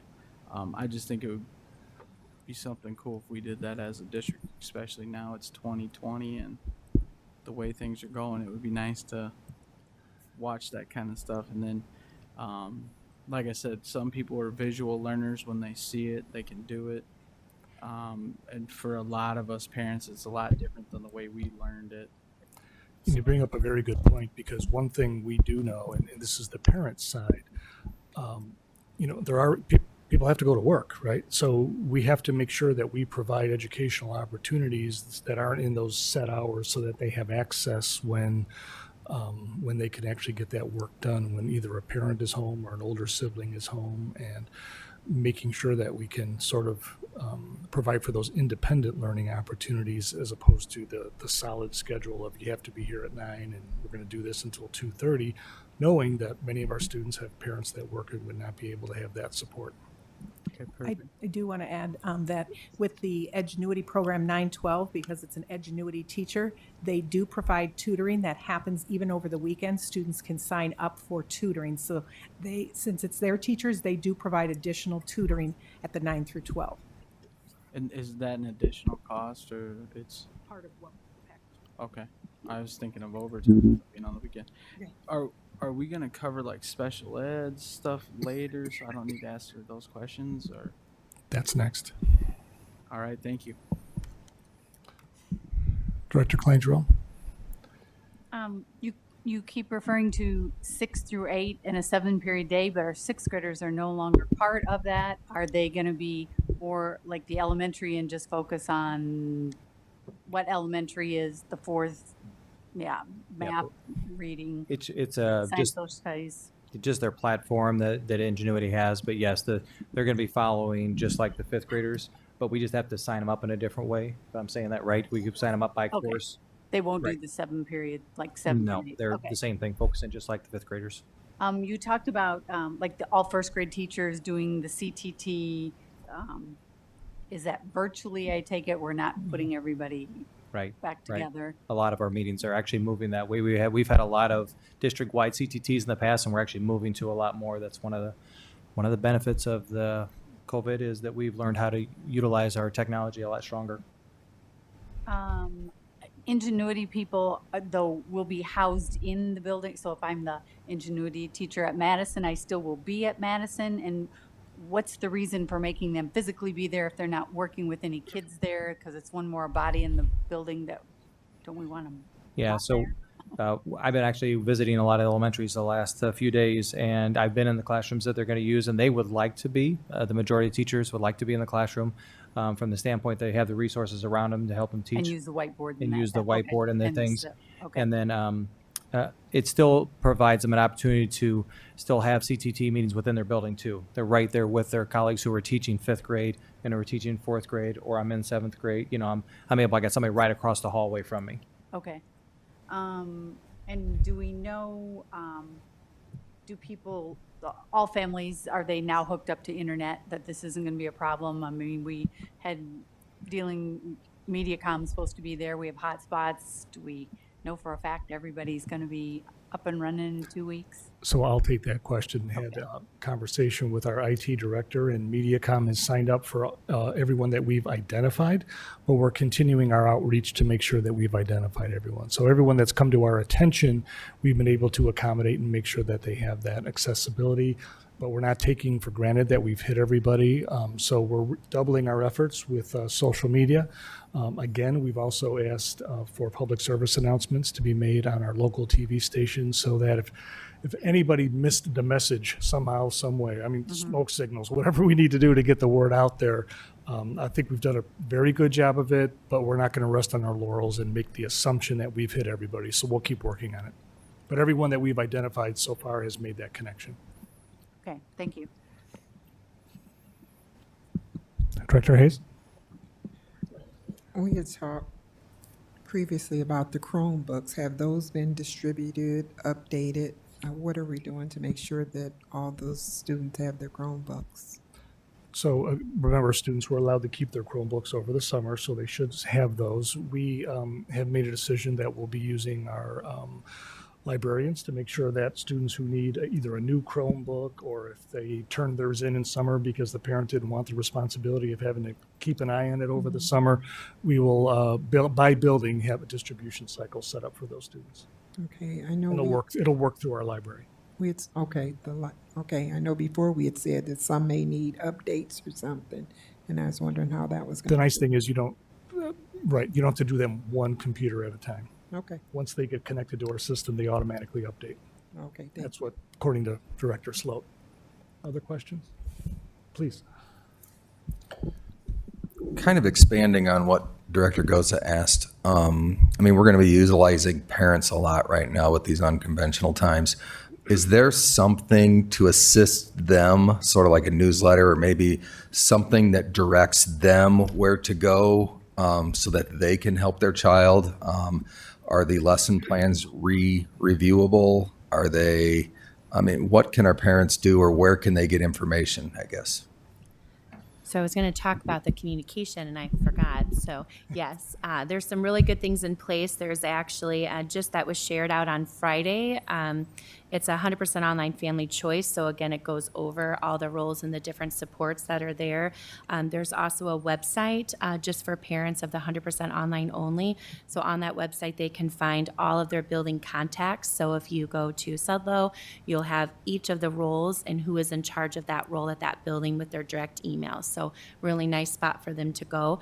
We push that out with the orientation videos that Marianne mentioned for them to watch. In addition, as far also the synchronous and asynchronous videos that can happen throughout. So they can watch those videos over and over again, especially in that hybrid model, which you mentioned. Just because you're in A, it doesn't mean you couldn't go back and review that video that was posted for that B group if the kiddo or the parent needed some help or support with that lesson. With the online only, there are options for that parent to reach out to that teacher of Edgenuity and say, I'm struggling with this lesson, how can I get support? So they will have a direct contact with them to get as much support as they need. Great, thank you. Director Poston. Was a determination ever made whether CARES Act money was going to cover some of the costs of Ingenuity? The plan is, sorry, I was already on. The plan is to use our CARES Act dollars for this. We just aren't sure what that final number is yet based on the enrollment. So as we circle in and on September 8th, when we know exactly what that enrollment is, we'll have the bill. But that'll be completely covered by the CARES Act piece.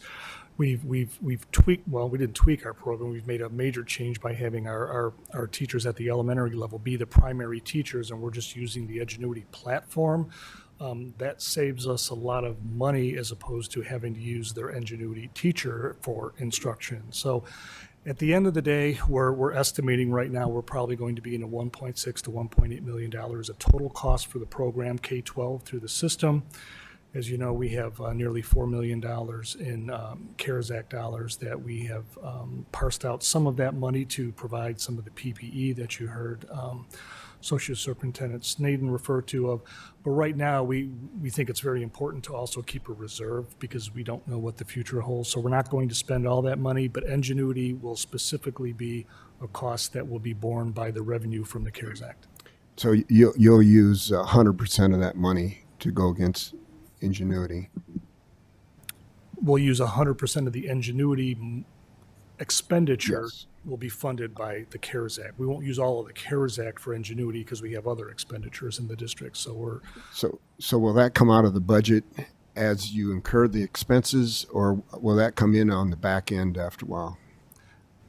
it comes in when you incur the expenses because that's when you accrue the revenue. If I'm correct on that, I'll turn to our CFO from an accounting perspective. Did I state that correctly?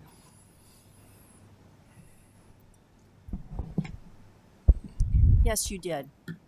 What happens is we have the money. It was already deposited into our account, but we will earn it once we spend it. So basically, when we get the invoice, then we will actually earn that. So does that make? It'll become a revenue and expenditure Right. at the same time as it's spent. Director Beck, you had a question? Yeah. So when there's a lot of different individuals involved in this besides the parent. So the parents and guardians have been termed learning coach. Yes. And is there, I guess that's sort of my first question. Is there a glossary? Is there like a, here's what this means, FAQ somewhere? So what I read of the roles is actually, we're kind of coining it a 2-pager, but it was actually pushed out to all of our families. So each of the buildings sent that out through Campus Messenger. We were able to create groups. So now they can select the online only kids and push out communication specifically to them. Okay. The A group can get communication specifically to them. And so this was pushed out Friday from our individual buildings that talks about that. It's also on the website as well. I guess my other question is, you said that kids, well, I have two more. Kids would be, they would have a, what was the term? An online teacher, right? And a learning needs expert if they had the extra support of TAG or ELL or something. Those are the Davenport instructors, correct? Yes. So for K-8, all of the interactions for the kids are going to be with Davenport instructors, but they're not necessarily homeschool instructors, correct? Right. Okay. Yep. Okay. And then for the 9-12, as of now, they may have some interactions with Davenport instructors. I was a little confused with that part. Sorry, I guess that's for both of you. Yes, all of the roles, with the exception of a Davenport online teacher, still are in play for 9 through 12. So there is a success coach that is assigned to monitor attendance. There is all those pieces that goes K-12. So they will, like I said, the Ingenuity teacher is their online teacher, but they will connect and let us know if they're not engaging, if they've been absent. So we do have somebody on site and one administrator that's also overseeing all the online kids. Okay. What is the caseload of an Edgenuity teacher? I mean, I teach online, and it can be overwhelming sometimes. Granted, they don't have to set up the platform at the same time that they're administering it, so that's an advantage. But There's actually a building supports ratio. Okay. So like, for example, K6 is 1 to 30. 7-8 can be 150 to 180. And 9-12. Students per Edgenuity teacher. Students grouped by content. Okay. So remember, it would be by content. Okay. And then 100 to 200 for 9-12. Okay. So a little bit more like the college model, a large class. And those numbers were figured because if you were a teacher for 7th grade and you had 6 periods of 30 kids, Yeah. it'd be about 180. So remember, it's by period, but that's the total amount they would be overseeing. Okay. Okay. Yeah, and then I'll have another So, question. for the elementary groups, as they broke out into their cohorts, they're ranging around 40 students to 45. Some could have 35, but I would say on average it's 40 students in an elementary classroom. The middle schools currently, even though the numbers are much higher that they could handle, they're probably in the range of about 100 students. Okay. Is what they have.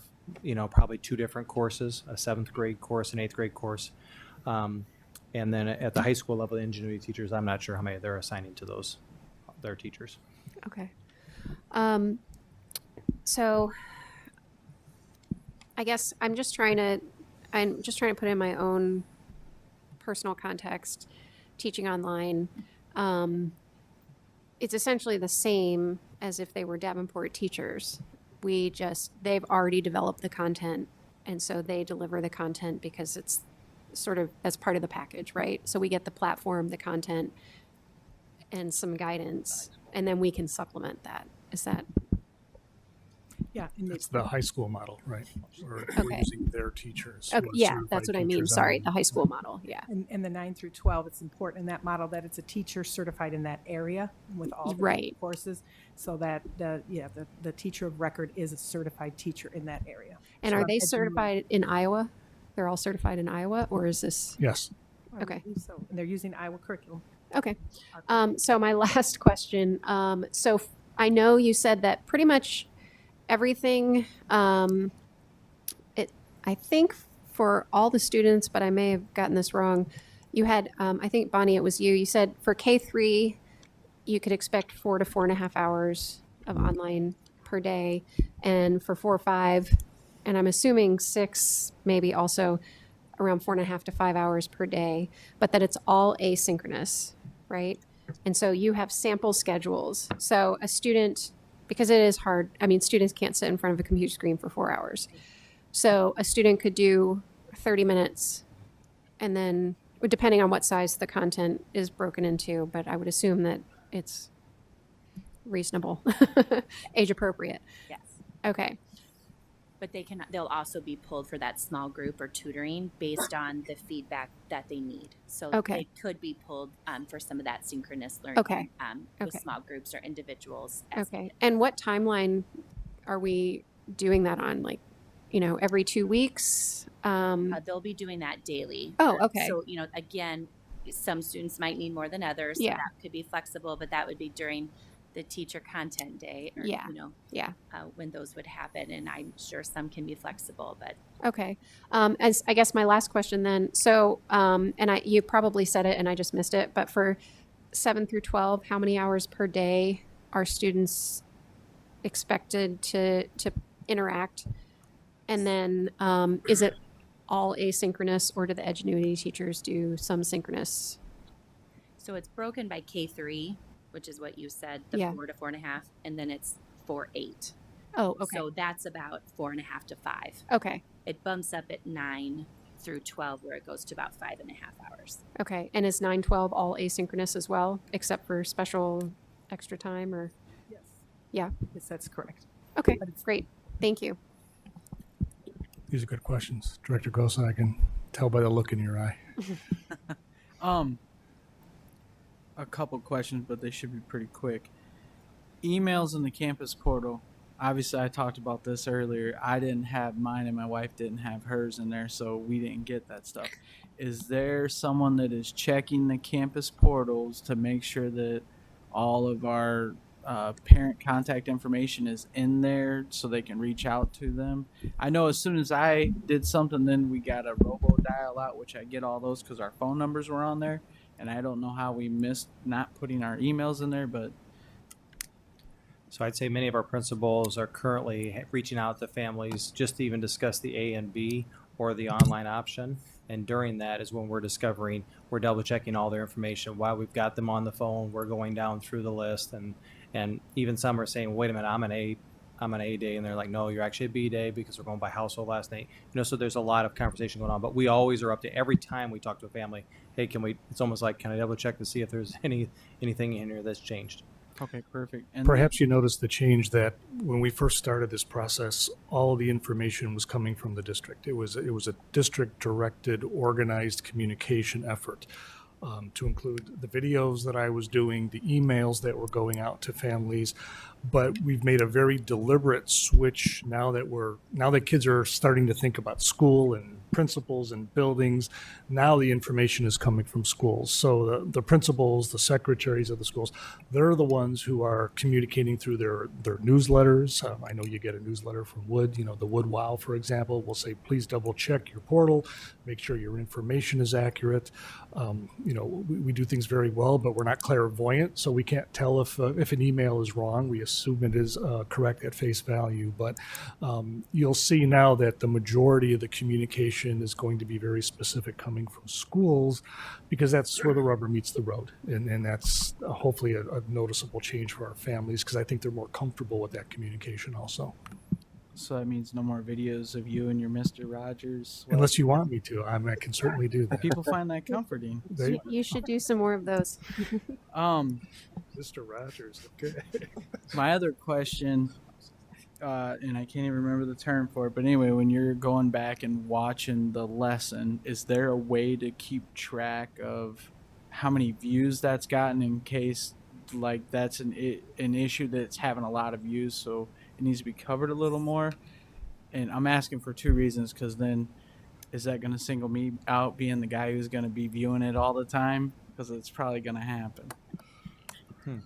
So, all of those are housed in the Google Classroom. So it would probably be connected to your kiddo's account if they're going in and viewing it. So you might be safe. But, Perfect. I like that. And then the one last thing I wanted to say, I did talk about the last meeting last week. I do appreciate Rob and the principals from high school and junior high getting with me to go over the SRO stuff. It was very informative, the stuff they sent out. I appreciated you guys taking the time to let me jump on that, and you coached them very well. They were all calm and cool when I hopped on there. They didn't say anything bad about you when you got off. While you were on there.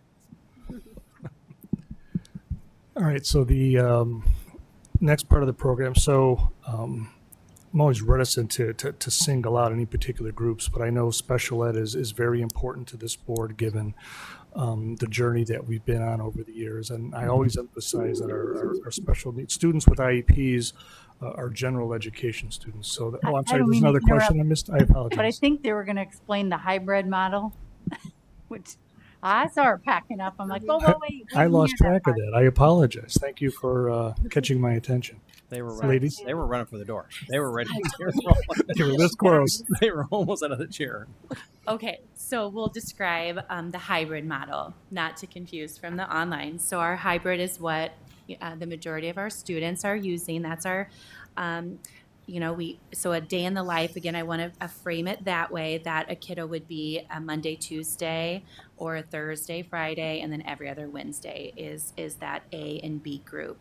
To talk about some of the things that we've done to help teachers with that are those shared lessons that we're creating on a rotation basis. And so we've had a group of our teachers at every grade level, every content, working together through the summer to create week 1 and week 2 of lessons. Those lessons will again focus, like at the elementary, on those core areas. So reading, math, science, and social studies. There'll be a maximum of 30 minutes. That if you're getting that on Monday face-to-face from the teacher, you're also getting that lesson at home through that asynchronous learning that's happening. That is a pre-recorded explicit instruction video that the teacher is doing. So that instruction is matching. So we're progressing through the standards at the same pace. Now, so when you think about that, that's about 2 hours of instruction, right, that a hybrid student would be getting at home. And when they're at school, we know there's a lot more face-to-face time that they're getting. We account into that, obviously, lunch and specials and all those other things that go in, but a lot of time needed for that social emotional learning, for the health and safety, also to go deeper into what was taught while they were at hybrid. So to make sure that we're able to reteach, give more instruction, take deeper, and extend that learning. And that fits right along with all the accelerated learning that we're focused on this year due to COVID. So that's that shared lessons.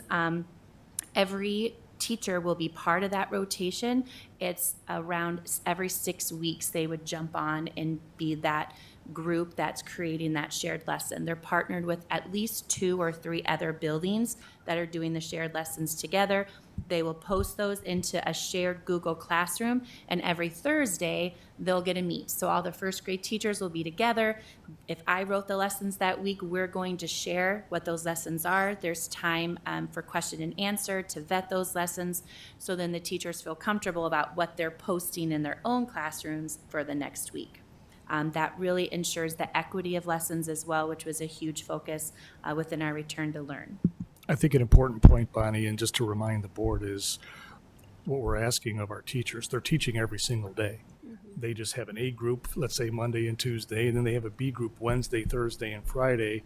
But when they're not seeing those students, they still have to have a lesson delivered to the students who are at home. So this is a way to make a task manageable by sharing the workload, so that, 1 week I'll be in charge of whatever the lesson content standard happens to be, and for the next 5 weeks, my colleagues will have the responsibility of doing that. And I think it was an equitable way to do it, and just appreciative of the facts that we were able to get through what was sort of a complicated scenario that we were hit with at the end of July, because our plan was to go with teachers not having to come in on Friday, which would allow them the opportunity to catch up if we were going to go with that 40% model. But we had to go 50%, and we were able to shift on the fly. And we did a plan somewhat similar to this in spring, which kind of gave us a little bit of working knowledge as to how we wanted to frame out when we started the school year. So my congratulations to you as a team for organizing that, and the teachers for really organizing, who's going to be doing the work and how it's going to be done effectively and efficiently. I would just add to, when students are placed in a group, an A group or a B group, or 100% online, that is put into campus, so parents see that and know what group. But we do have some students whose learning needs will put them in an A-B group. That means they attend 5 days. We have some students that will be in a C group, and they will attend Monday, Wednesday, Friday. So we actually have an A group, a B group, an A-B group, a C group, and 100% online. Is the C group, that's based on their specific needs? I understand the 5 days a week, because we had discussed that before. Similar type of thing, but tailored to whatever the student needs. We've tried to individualize it where the needs Okay. needed to be addressed. Okay. Thank you. Questions? Director Gosen? Do all of our students' parents use Campus Portal? Are we able to know that? Is there a way, or I I wouldn't say that everyone has signed up for the portal. I mean, when they're asked for that, when the students, I would not say every single parent has signed up for campus portal. No. But could be a way for us to reach out to know which families are not signed up, because some families just use their student's account. They log right into their student number, and that's how they check their grades because they can see everything there. And so I know of many students at the high school level that's what they were doing. Okay. I guess I never thought about logging in on my kids' stuff.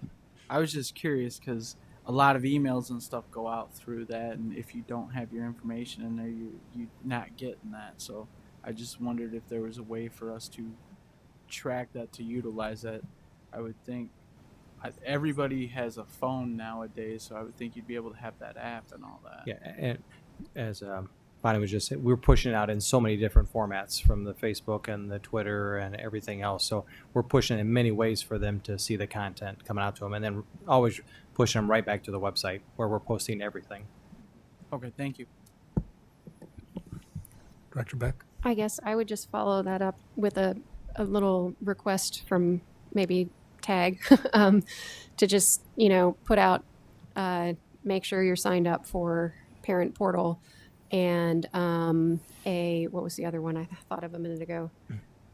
To check what your child is enrolled in. And I know we've talked about it a lot this summer, but I remember when we did some of the planning over the summer, that was something that came up that we really needed to make sure that parents know, because I never checked Parent Portal because I've only had an elementary kid, so it was never a big deal.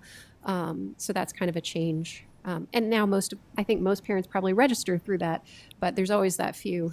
Again, same thing with checking that their email address is in there. So I think we have a lot of inquisitive families out there, but to your point, let's not have anyone fall through the cracks. Yeah.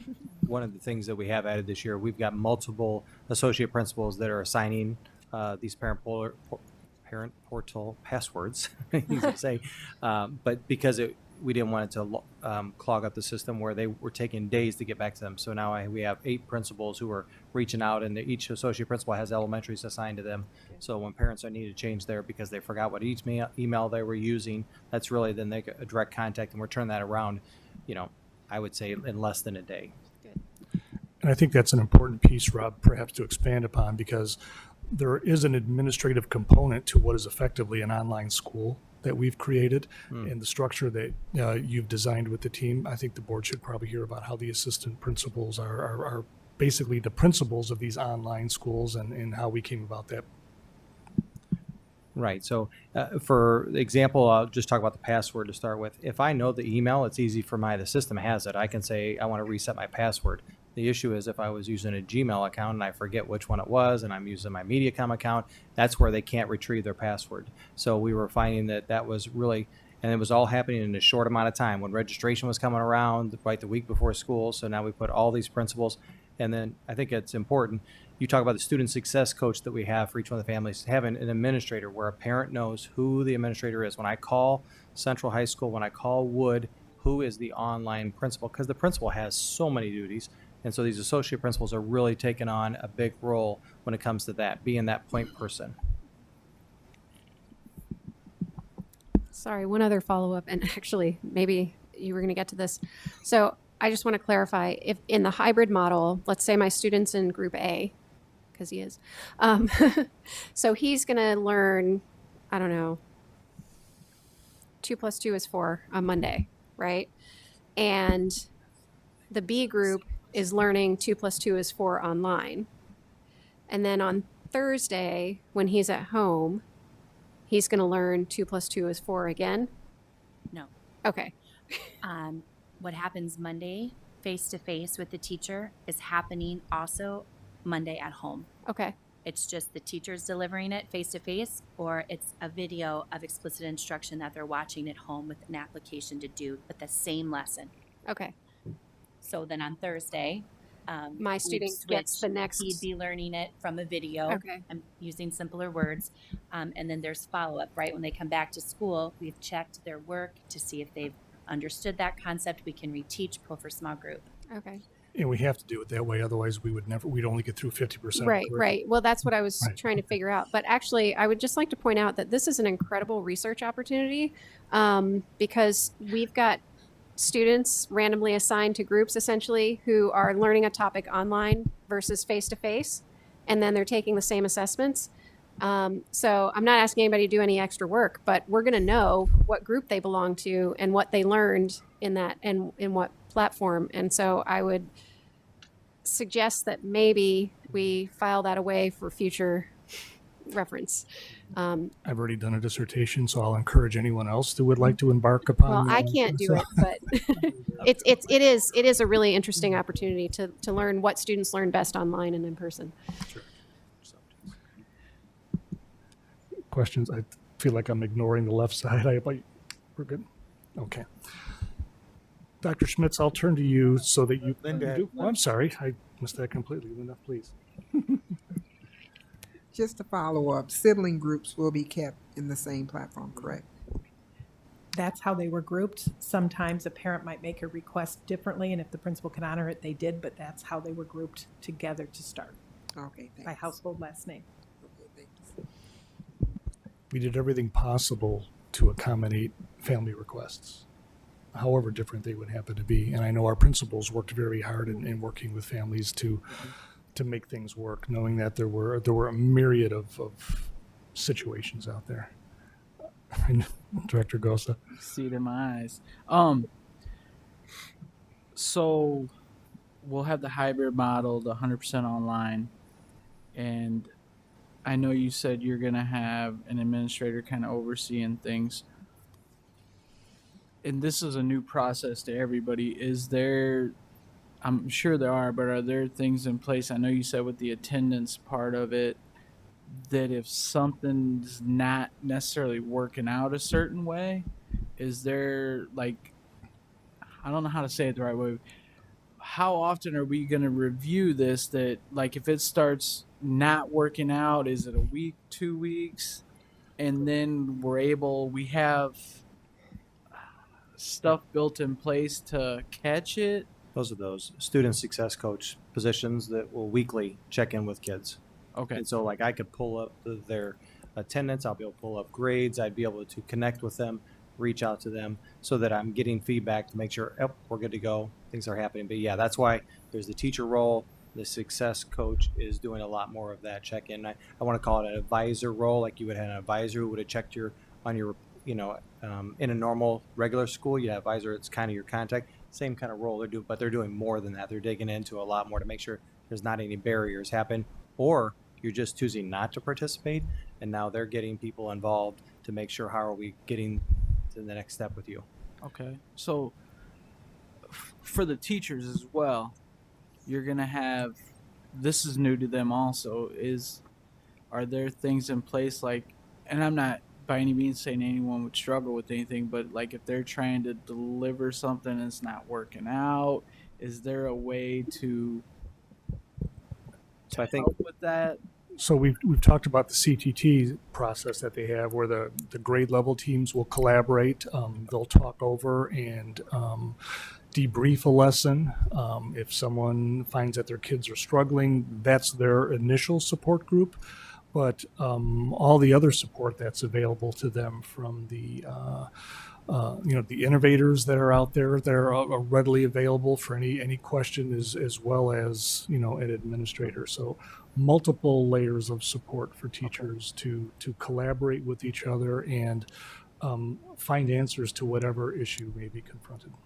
And I would go ahead. I was going to say, as Dr. Kabilski said, innovators are assigned to every building, but we have dedicated 2 of our tech innovators, 2 very tech savvy innovators, to be the support for the 100% online and the online pieces. And those teachers will know and have their contact. They will help across the district with that. And I think, I don't know if this ties into what you're asking, but that's one of the reasons we revisited the semester commitment to more of a quarter, because as families are going through a quarter in that amount of time, I can say, you know what, this platform, this isn't just working for me. I need to switch into the hybrid, or I need to switch out of the hybrid. And so that's why we went to each quarter. And we know that's going to be a lot of work on the buildings and the teachers, but we felt like that was meeting the needs of our families when they're trying something for the first time. With the exception to that rule being if there is an outbreak of virus in the house or something to that effect, they can immediately flip to online. Yep. because our goal is to coordinate the instruction with the curriculum and the pacing of that curriculum from the online platform students to the students that are in the hybrid program. So they can make that switch without missing a beat, theoretically. Okay, that pretty much, and I guess the one last thing. So when you're doing the online lesson, is it just the teacher in that, or sometimes an administrator pops in or another teacher and they kind of, I don't want to say critique there, but like if they're able to help them out or something, or say, you know, it's not, I'm not getting the engagement out of the students. Yeah, I mean, no different than your role will be as you're going into teacher classrooms. You're going to be doing the same thing. You're going to be visiting. Okay. You're on their Google Classroom, so I'm able to pop in to their Google Classrooms. I know we've talked about that a lot with the principals. We value the fact that our administrators are first and foremost instructional coaches. That will continue despite the new models that we have out there. I appreciate you guys being able to answer that question. I really didn't get it out the best way, but you got me what I needed.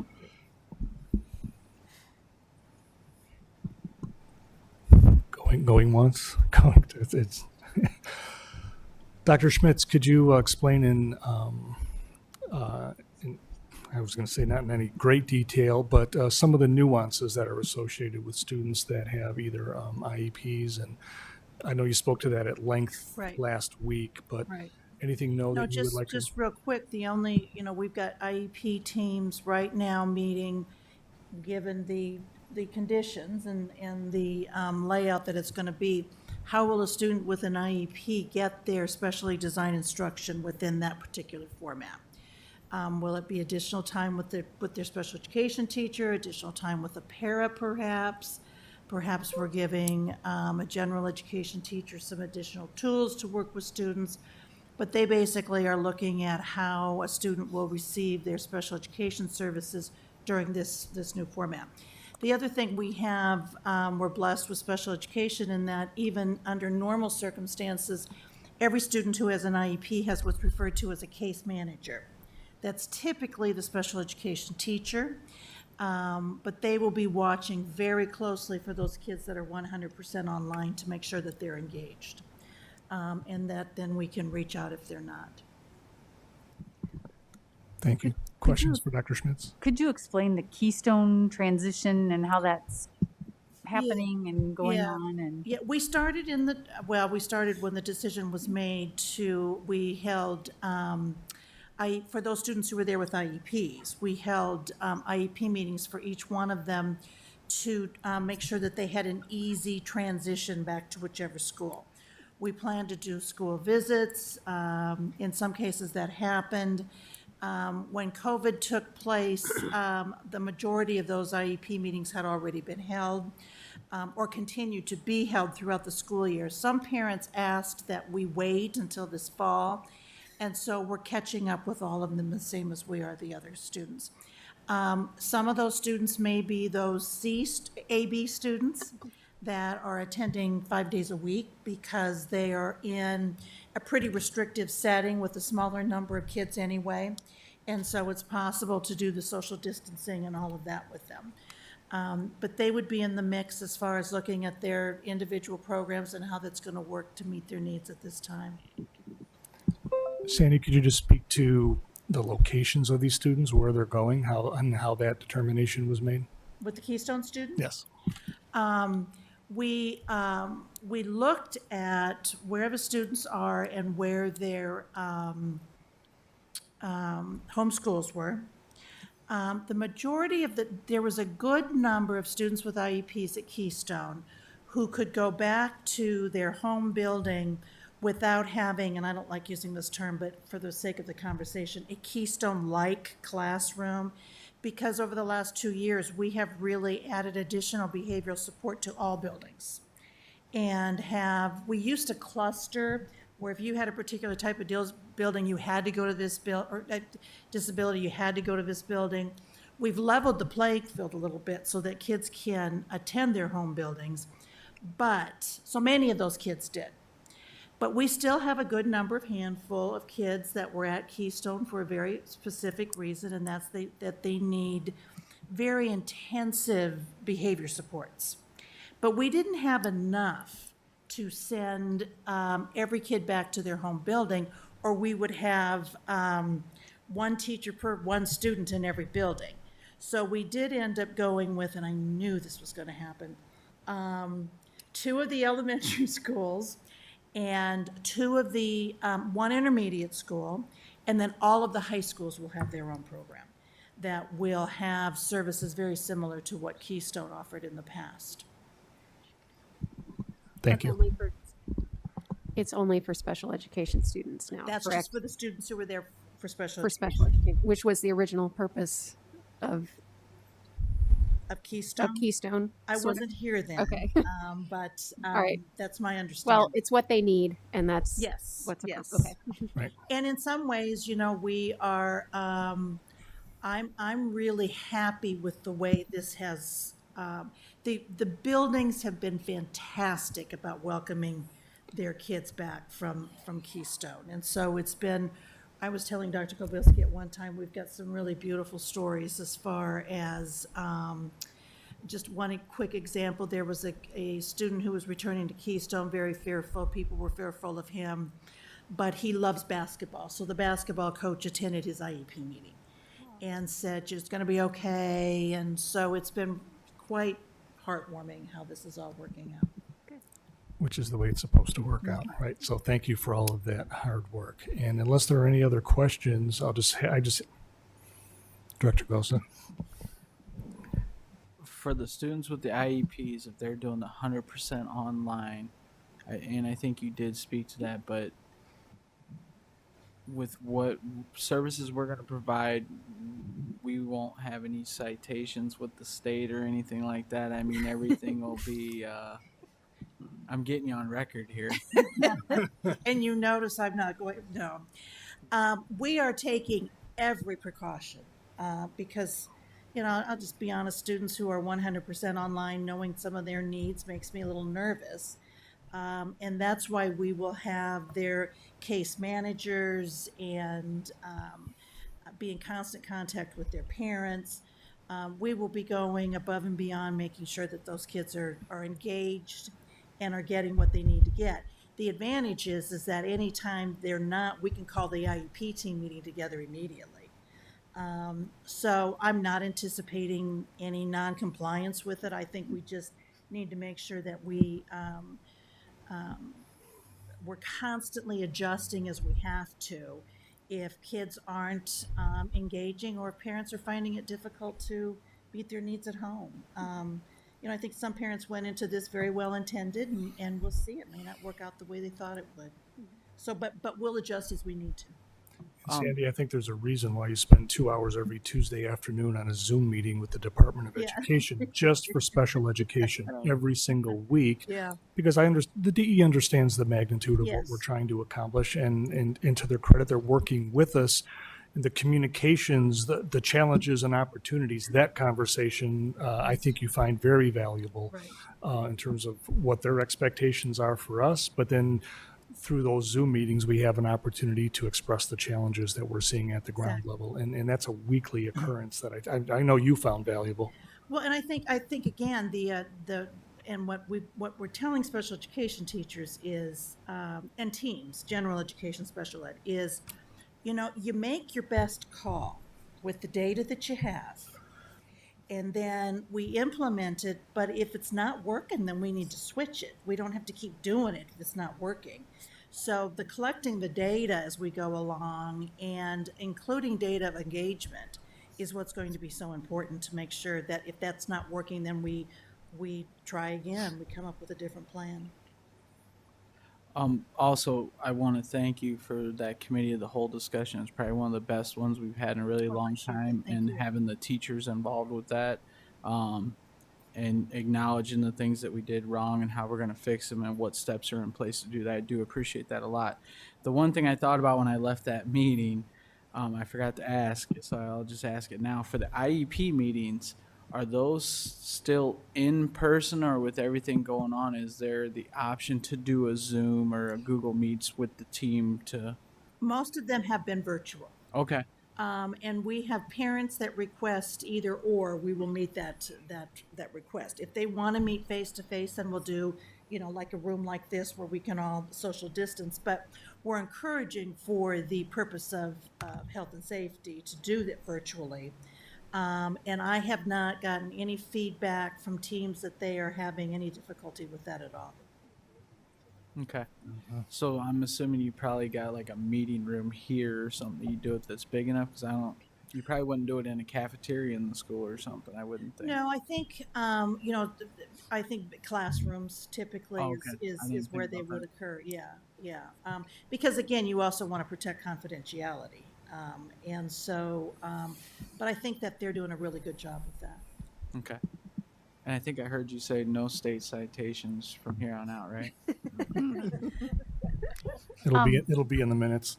Right or wrong, we had some non-special ed kids at Keystone.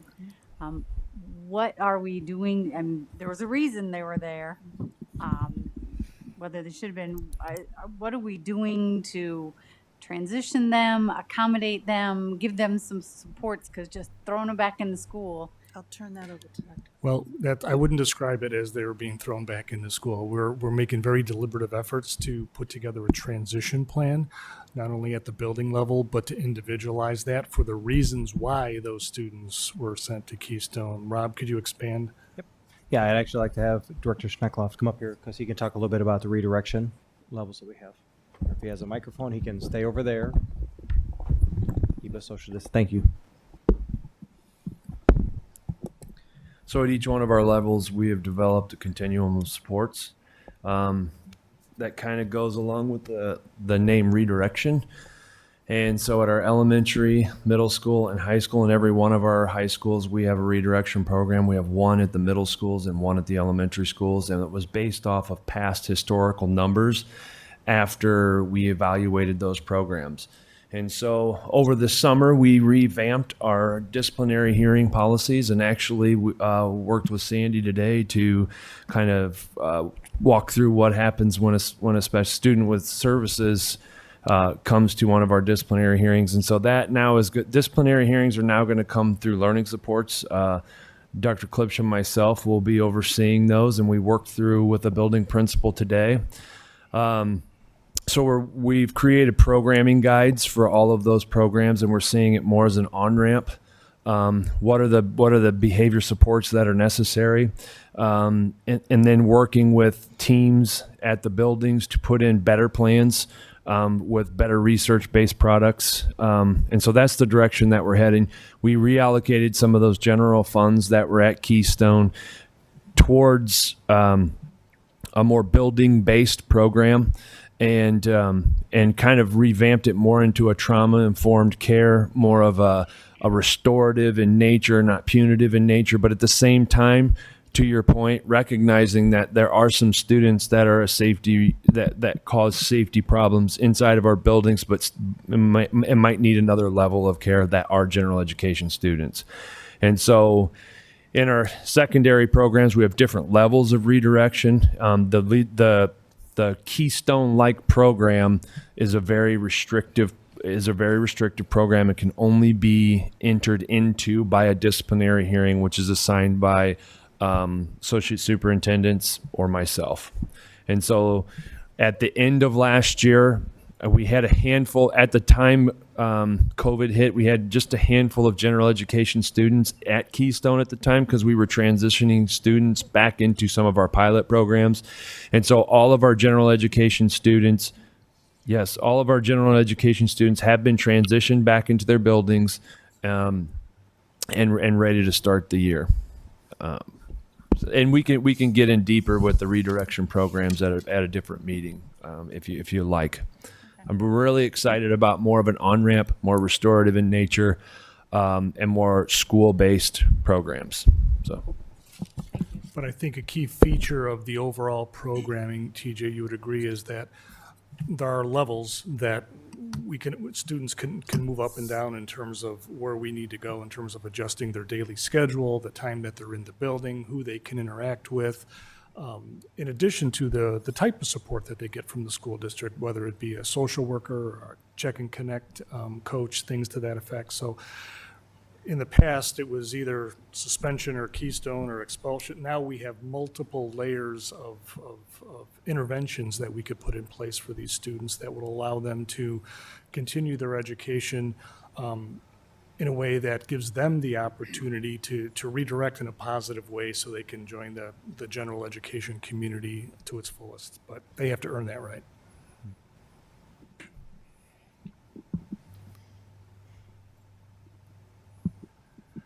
All right, I'm assuming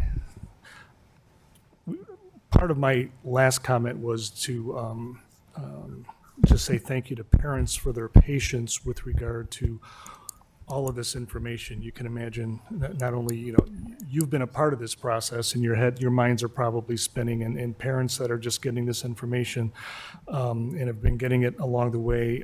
Again, appreciate your patience. A lot of legwork went into this, and I would just emphasize that we will do everything we can to keep the avenues of communication open with parents, but I would encourage parents to stay in contact with us too, whether it's utilizing the website or emailing an administrator, a teacher. Please stay in contact. Your partnership with us is going to be a big part of our success moving forward as the school year unfolds. So I did want to say thank you for that. I do want to say, Director Gosa, I just got a message from Mike Vondern at TAG that they have a post scheduled for tomorrow morning for all parents to remember to go into the portal and make sure they're all signed up and ready to go. So they're watching the meeting and they're on it right now. The last piece is we're transitioning again from the plan to the implementation. A big part of that is compliance. We're starting to see some issues across the river where things aren't going well as school is opening, and we're hoping that some of those negative circumstances will remind people here that there's a reason why we've planned to the nth degree and everything that we have in place. And I would encourage everyone to follow the rules, whether they're operational. I would encourage parents to really embrace their efforts as a learning coach for their students. This is going to work if we all work together and continue to work together and pull on the rope in the same direction. So I'm highly confident of our success moving forward, and I just want to say thank you. And Mr. President, I promise I'll never have a superintendent's report this long ever again. Okay. I should hope so. I just want to say thank you to all of you I think for there was a coming pandemic tonight. or something crying out loud. Thank you, guys. Have a good night. Run while you can, people. And I just want you to know that in the interviews for school board candidate, there was somebody who said, seeing your videos was very calming and they really truly appreciated it. So even, once we get up and started, apparently this is something that your Mr. Rogers sweater or whatever it is, but people do really feel it's a calming, good thing. So Even if there's not a pandemic, it's nice to hear calming words from the superintendent. Thank you. You are the hemp seed of our community. Not going to touch that one. The chair will entertain a motion on approval of the revised school calendar. Mr. President, Director Beck, I move that the board approve the revised school calendars for the 2020-2021 school year. is there a second? Second. I will say that tie goes to Gosa. Any discussion? I would just like to thank Mr. Scott for taking on this responsibility. I had delegated this to him, and I think he came through, but had quite a bit of conversation with stakeholders. Thank you, Rob. yeah, I'd like to say thank you. I was the calendar person. I like the way this is set up, and I like the days being front loaded, and I think it's good. I did want to point out, because I believe it was Bonnie who mentioned that some of our teachers, our online teachers, are starting their training this week, but then we're flexing their hours next week when everybody else is here to make sure that we're not giving them extra contract days and things to that effect. So I just wanted to clarify that piece from Bonnie. But I'm appreciative of the online teachers' willingness to get started this week, knowing that they have a heavy lift ahead of them. Any other discussion? We'll move to the vote. Director Beck, Yes. Director Gosa, Yes. Director Postian, Yes. Director Snyder, Yes. Director Kleingerome, Yes. Director Hayes, Yes. and my vote is yes. The motion passes. Chair will entertain a motion on the approval of the revised board calendar. Mr. President, Director Beck, I move that the board add one additional regular meeting to the school board calendar as presented, effective starting in September 2020. is there a second? Second. Seconded by Director Hayes. Any discussion? Director Gosa? I just wanted to say at the agenda committee meeting, we talked about this a lot, and with all the things that we need to have that we talk about for the meetings, we decided it would be better to add another regular meeting so we're covering everything that we have our check sheet as a board that we need to do for the state compliance, so that way we're getting everything done. And not only is it topical, but it's also, the state board wants to make sure that there's an hour allotment. We're spending enough time having conversations and not just superficial, quick board meetings. And I leaned over to the board president and I said, I think we're well on our way to solving that problem tonight. Any other comments? Move to the vote. Director Beck, Yes. Director Hayes, Yes. Director Kleingerome, Yes. Director Snyder, Yes. Director Postian, Yes. Director Gosa, Yes. and my vote is yes. The motion carries.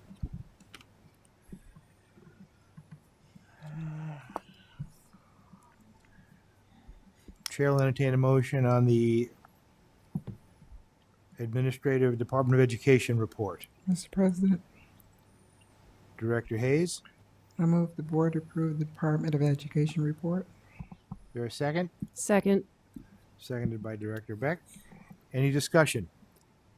If I could just offer for the benefit of the board, this is our first stab at the monthly report that is in the format required by the Department of Education.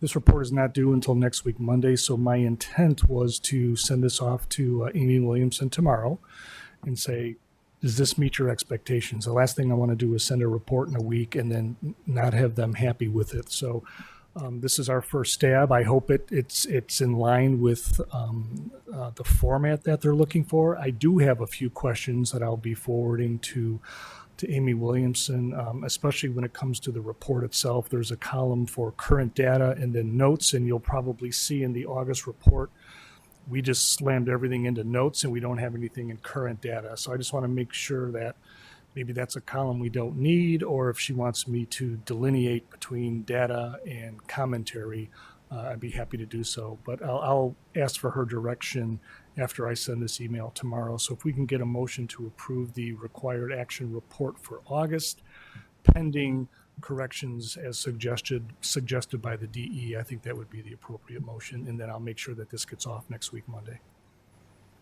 Director Gosa. I know when myself, President Potts, and you were on that meeting with Ann Lebo and some of them, they wanted to have the responsible party, and I noticed that column is blank, so I didn't know if we have that stuff established yet, because I wouldn't want to send it to them without that, because they made that very clear that they want to have someone that's accountable for each one of those things. Well, it's actually, let's see here. It shouldn't be blank. You have one part of the report. There's another section of the report that, for some reason, it's not showing up here. I'll have to find out why. There's another section of the August report that shows responsible parties. So, for example, I did put that in another section that talked about, for example, board leadership. I had the board president, vice president, and superintendent responsible for that. Superintendent was, I put myself in for every single one of those, but then I also put a to be determined, knowing that we just restructured the district, knowing that we're onboarding brand new directors, literally as we speak. And before I start assigning names and responsibility to this, I want to make sure that as a team, we understand who's responsible for what. And that's going to take a little bit of time as we start to work the new plan that we've put in place. So I for would, now, it's going to say, include that in your letter because so she it made does. So clear that she didn't want you doing everything. right. So what it says is that it says superintendent and to be determined, which means there's going to be a name there, but just not right now. Okay. Little early for that, in my opinion. Okay. Especially for the new folks. I just want to make sure we're good before September's meeting. Right. Further conversation? Director Beck. So, two questions. Number one, this is based on the form that Amy Williamson showed at the last meeting, correct? Right, and this is the static form. I will apologize. There's another form that actually has the August report that has our narrative in there.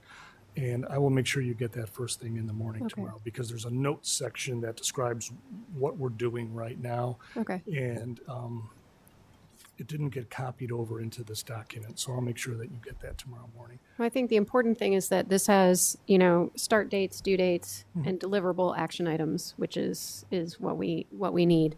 I might suggest along the lines, this is my second thing, with Director Gosa, that maybe there are a few of those responsible parties that you could fill in. For example, IEP, noncompliance. You could probably put Dr. Schmitz in there. She hasn't even been here 2 months yet. I know. Let's give her a running start at least. But I mean, I feel like if you put in at least some ideas, maybe I don't want us to send not enough information.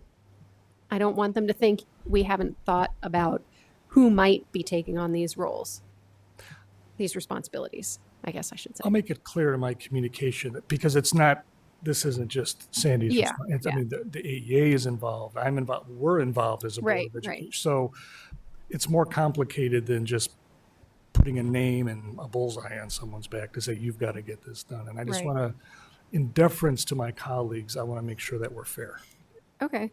Well, I think, I know in some conversations with Tom Lane, he suggested sort of I don't want to say taskmaster, that's not the right word, but a point person kind of approach, so that maybe that person isn't ultimately responsible for everything, but they are the one through which everything funnels, so that it's not all right on your desk. So you have delegate a little bit, so. And I can assure you I do delegate, but it's just a matter of, at the end of the day, those of us sitting up here are ultimately responsible for this document and our progress as a school district. And we're going to rely on the expertise of all of these individuals. And it's not just one or two or three people. So I'll have that conversation with Amy and explain the difficulty I'm having in just anointing someone and giving them, and see what she says about that. As long as you talk about it, address it. And I'll address it with with the board, with the Department of Education, Board of Education, and let them know that, again, we've reorganized our entire system. You've seen a little bit of that this evening, and I think the positive effects of that, as well as onboarding, brand new directors, that's a lot of work, and I think we need to play fair. Sure. I think you know where I'm going to go with this. Is there a way, I guess, that we could do another meeting with you, I, and Bruce and the state board, and you explain that stuff to them? Why you want to wait before you throw someone out there to assign those tasks? Because I don't want to see it to go. I felt so bad for Dr. Klipsch when he did that whole thing, and then they just creamed him. I mean, I couldn't imagine being in the room with him when that happened, because that was just terrible. But I don't want, I have no problem approving this, but then we approve it and then it goes to the state board, and then the state board's like, well, you knew we wanted these things and they're not in there. So I want to make sure they're on board. And I understand what you're saying. I'll copy you and Bruce on my email to Amy tomorrow, and I'll say, can we have a conversation about this responsible piece, and ask her if she has any availability. Knowing that there isn't an August DE meeting that we have to go to, and we have a September report that'll be due, and maybe we could make changes by then. Okay. I agree with you, because that mortified me how that meeting played out. And Yes. it affected my thought pattern as I was preparing this document. I'll just be honest with you. I want to make sure we're all on the same page, so when we go, then they can't say we didn't. I'll copy you both on my email to Amy tomorrow. Thank you. I would say that let's remember that last meeting, they had been consulted, especially on the safety plan and the items that were put in it. And the consultants that were talking to us didn't object to it at all. And then when it was presented, one of the consultants that had helped us develop it objected to it. So there's a concern I would have on the sincerity and perhaps an attitude and the way they conduct themselves. They're not consistent. But I will own the fact that. You don't have to say a word because you got to talk to these people. I don't. But what I would But it was- say it is was- they it were was- expecting it was- more of a plan as opposed to action steps, and that was a misinterpretation. That was, and I will own that was, somebody was performing for that audience, in my opinion.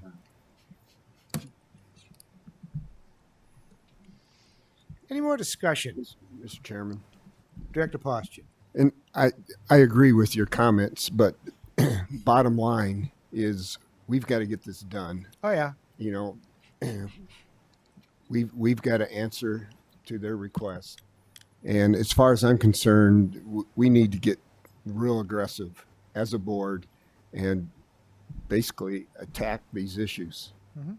And so, again, at the last meeting, Dr. Kabilski, I mentioned to you that, you know, give us the task. If there's some tasks that need to be done by this board, you know, give them to us.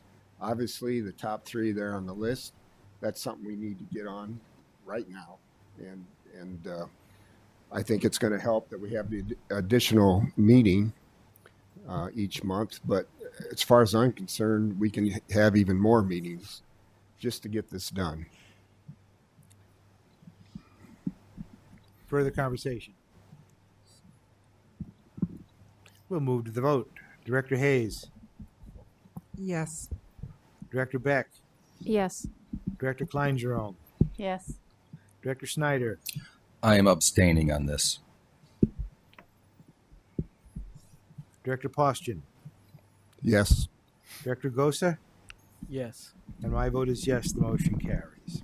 Discussion items, monthly financial report. So, Mr. President and members of the board, we are in the process of finalizing our fiscal year 20 budget, and we will have a key metrics report available for you soon. What I didn't want to do is simply give you the same report that I gave last month, but 2 things are happening right now. One is the auditors have arrived, and they are in the building. So welcome to our auditors who are here. But the other important piece is we feel very confident that all of our expenditures from fiscal year 20 have been accounted for and have been placed into the budget. What we are still waiting for are some of the revenue items for fiscal year 20, namely in the form of federal dollars, such as Perkins grants, I believe we're still waiting for. And it's very important that we account for these revenues in fiscal year 20 because that'll set our spending authority for next year. So here's a date that I want you all to put on your pad and circle. It's September 15th. That's the date when I can report on either what I hope to be a positive unspent balance. And that's what my intentions are to do at this point in time. But that's the date where we will know exactly what that looks like.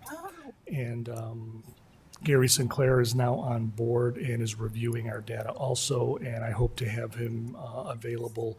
And we'll have to decide based on the conversation with the Finance Committee what the sequence of that conversation should be, because I think the Finance Committee should have direct contact with Gary Sinclair when the Finance Committee meets, and then make the determination of how that reporting gets brought into the rest of the school board. So we will engage, and I'll work with Director Poston on getting that first meeting scheduled and working on a system so that the finance committee can actually start making recommendations to the board, which adds that extra layer of oversight to the district's finances, which I think is eminently appropriate, if that's okay with you, Director Poston.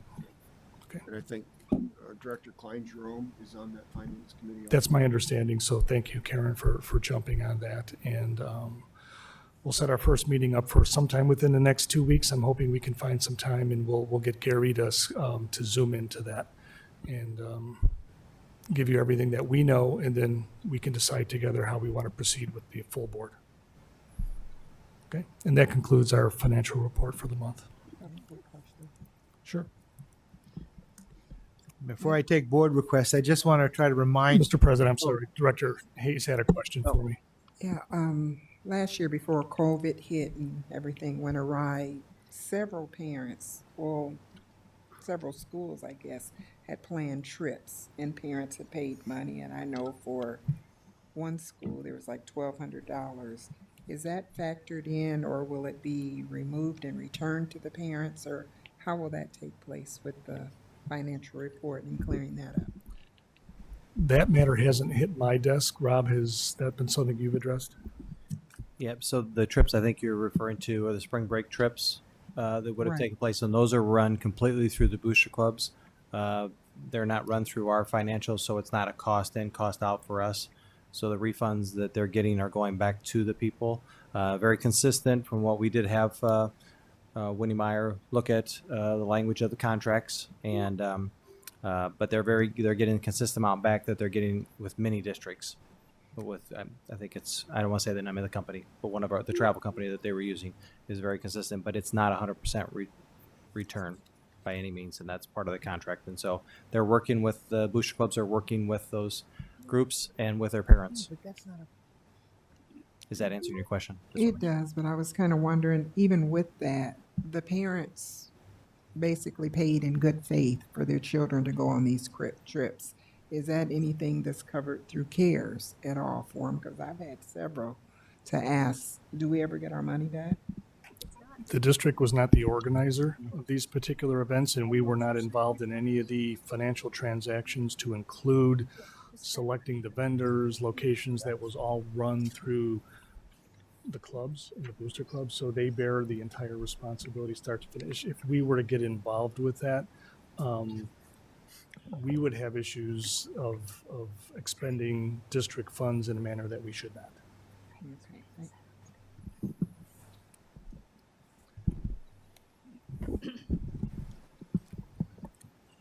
Are we using the same auditors that we have? Yes. Okay.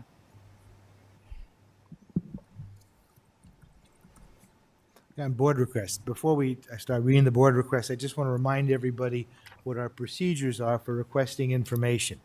If you have a request for information for specific data, a number of this, or you know, how many kids are online, or how many sections of social studies, those requests go to Mary, and Mary then funnels them to the appropriate administrator, okay? If you have requests for information that's multi-layered, okay, you want multiple layers of information, that's going to require the person you're asking, it's going to be an expenditure of time, significant expenditure of time, then those things are board requests that we ask for at the board meeting, because those require time, therefore they cost money, so they at least require a second to move forward, okay? I just want to make sure, we're shutting down in March, I know I've gotten a little more loosey-goosey on, you know, picking up the phone and calling people, but I think we need to, our people have a lot on their plate, and we need to be more focused and more funneled in how we're asking for our information. Well, if I may add, Mr. President, specificity and time would help. So for example, if it's a simple question such as how many students are in the online program as of today, boom, we can get you that number and it's out there. Where we have difficulties is when we're given research projects that require us to go in and look at data, analyze data, gather data. We're willing to do that for the board, but I would just ask that the board obviously funnel everything through Mary, who will then contact me so I can get it to the right person. I don't want, it wouldn't be appropriate for directors to, get a phone call or an email and all of a sudden drop everything. And so make sure that we use that process correctly, but also just be mindful of where we are in terms of the state of the organization right now, managing our budget, working through citations, trying to start a school year in the middle of a pandemic. And all of your requests are important and they're topics that we need to address, but I think it's important for the agenda committee really to start taking a look at those to say, here's where we need the district to spend their resources and energy on the work that they do behind the scenes, more so than just simply a couple requests, if that helps. Thank you. Dan? Also, I just want to remind everybody that Mary does have that document up going with board requests so you can see where they're at and where they're being reviewed and everything. And we do discuss them at every agenda committee meeting and where we're at with them. And then as for myself, I usually, if I have a question come up, I'll call Mary and ask Mary where I should direct that person. And then I'll just reply back and do it that way. Or the chain of command where they need to get a hold of the building, the teacher, then the principal, and then the associate. And then if it doesn't go anywhere, get a hold of the superintendent. And then if you still don't get anything, then you CC a board member and you'll get something. So I just want to say 2 of my requests are actually, one is just adding a timeline, and the other one I couldn't find on the spreadsheet, so. Board requests from Director Hayes. I would like to revisit the return to learn conversation during the second board meeting of September to discuss how the platforms are working out. Rationale is I feel that it's important to report out on how things are going. There's been a lot of hard work put into the planning, and I would just like to be advised so that we could potentially celebrate the accomplishments. Is there a second? Second. And this is a agenda item. Director Beck asked about, she's requesting student data on interaction with our SROs, type of results, etc. The police chief indicated that they could do that. I would like to make sure that this is done this year. And this is a request for information. We need to make sound decisions for the safety of our students and make sure that those decisions are going to reduce disproportionate discipline. Is there a second? Second. Make sure you guys write really big so Bruce can see. So make sure you write really big so Bruce can read them all right. Yeah, sorry about that. That's okay. I used to read a lot of 7th grade handwriting. From Director Beck. I would like to do the baseline data for 3rd grade reading from 2018, end of the school year. This is the second request. You're correct. It's been sitting. 2018-2019 school year, sorry. It would have been like end of 20. You want the 2019 Yeah. school year? Okay. And I know there's a memo coming out, but I think it would help us in our discussion of disproportionality and reducing It that. says, we know that 3rd grade reading is important to a child's development. Children who read at 3rd grade level are more likely to succeed, less risk of disciplinary issues, dropouts, etc. Something will help set the goals to reduce and eliminate disproportionality as per student citations. It's the right thing. Second. Second. And this is a request information and a potential agenda. Mhm. Director Beck. I would like the board to do a group book study on at least one book on systemic inequities. I think it's important that we are to make systemic change and disproportionality. It starts at the top. Is there a second? Second. This would be agenda item? I think it would be an agenda item because the idea would be, Discussion. It'd be on discussion afterwards. Okay. Yeah. Okay. well, there's not a discussion category. All right. Administrative reports. Thank you, Mr. President. I just have one item. As this board and this community is well aware, we do have a student of ours that we're very concerned about, Breasia Terrell, who's been missing for quite some time in our community. And I've had the opportunity to meet with mom and offer district support and whatever that looks like. And I would just like to emphasize that our efforts as a district will continue, whatever it takes to find Breasia and bring her back into our school system. But let's not forget that this is still something that we need to work on and we need to solve. And sometimes these things, fall back a few pages in the newspaper, and I didn't want this falling out of the headlines. We've had a number of our staff members that have participated in searches. We have a staff member that is our community liaison who's been working on a daily basis with the family to provide supports. That will continue. And our best wishes go out to the family and the safe return of Breasia. That concludes my reports, Mr. President. Chair will entertain a motion to adjourn. So moved. All those in favor say aye. Aye. This meeting's adjourned.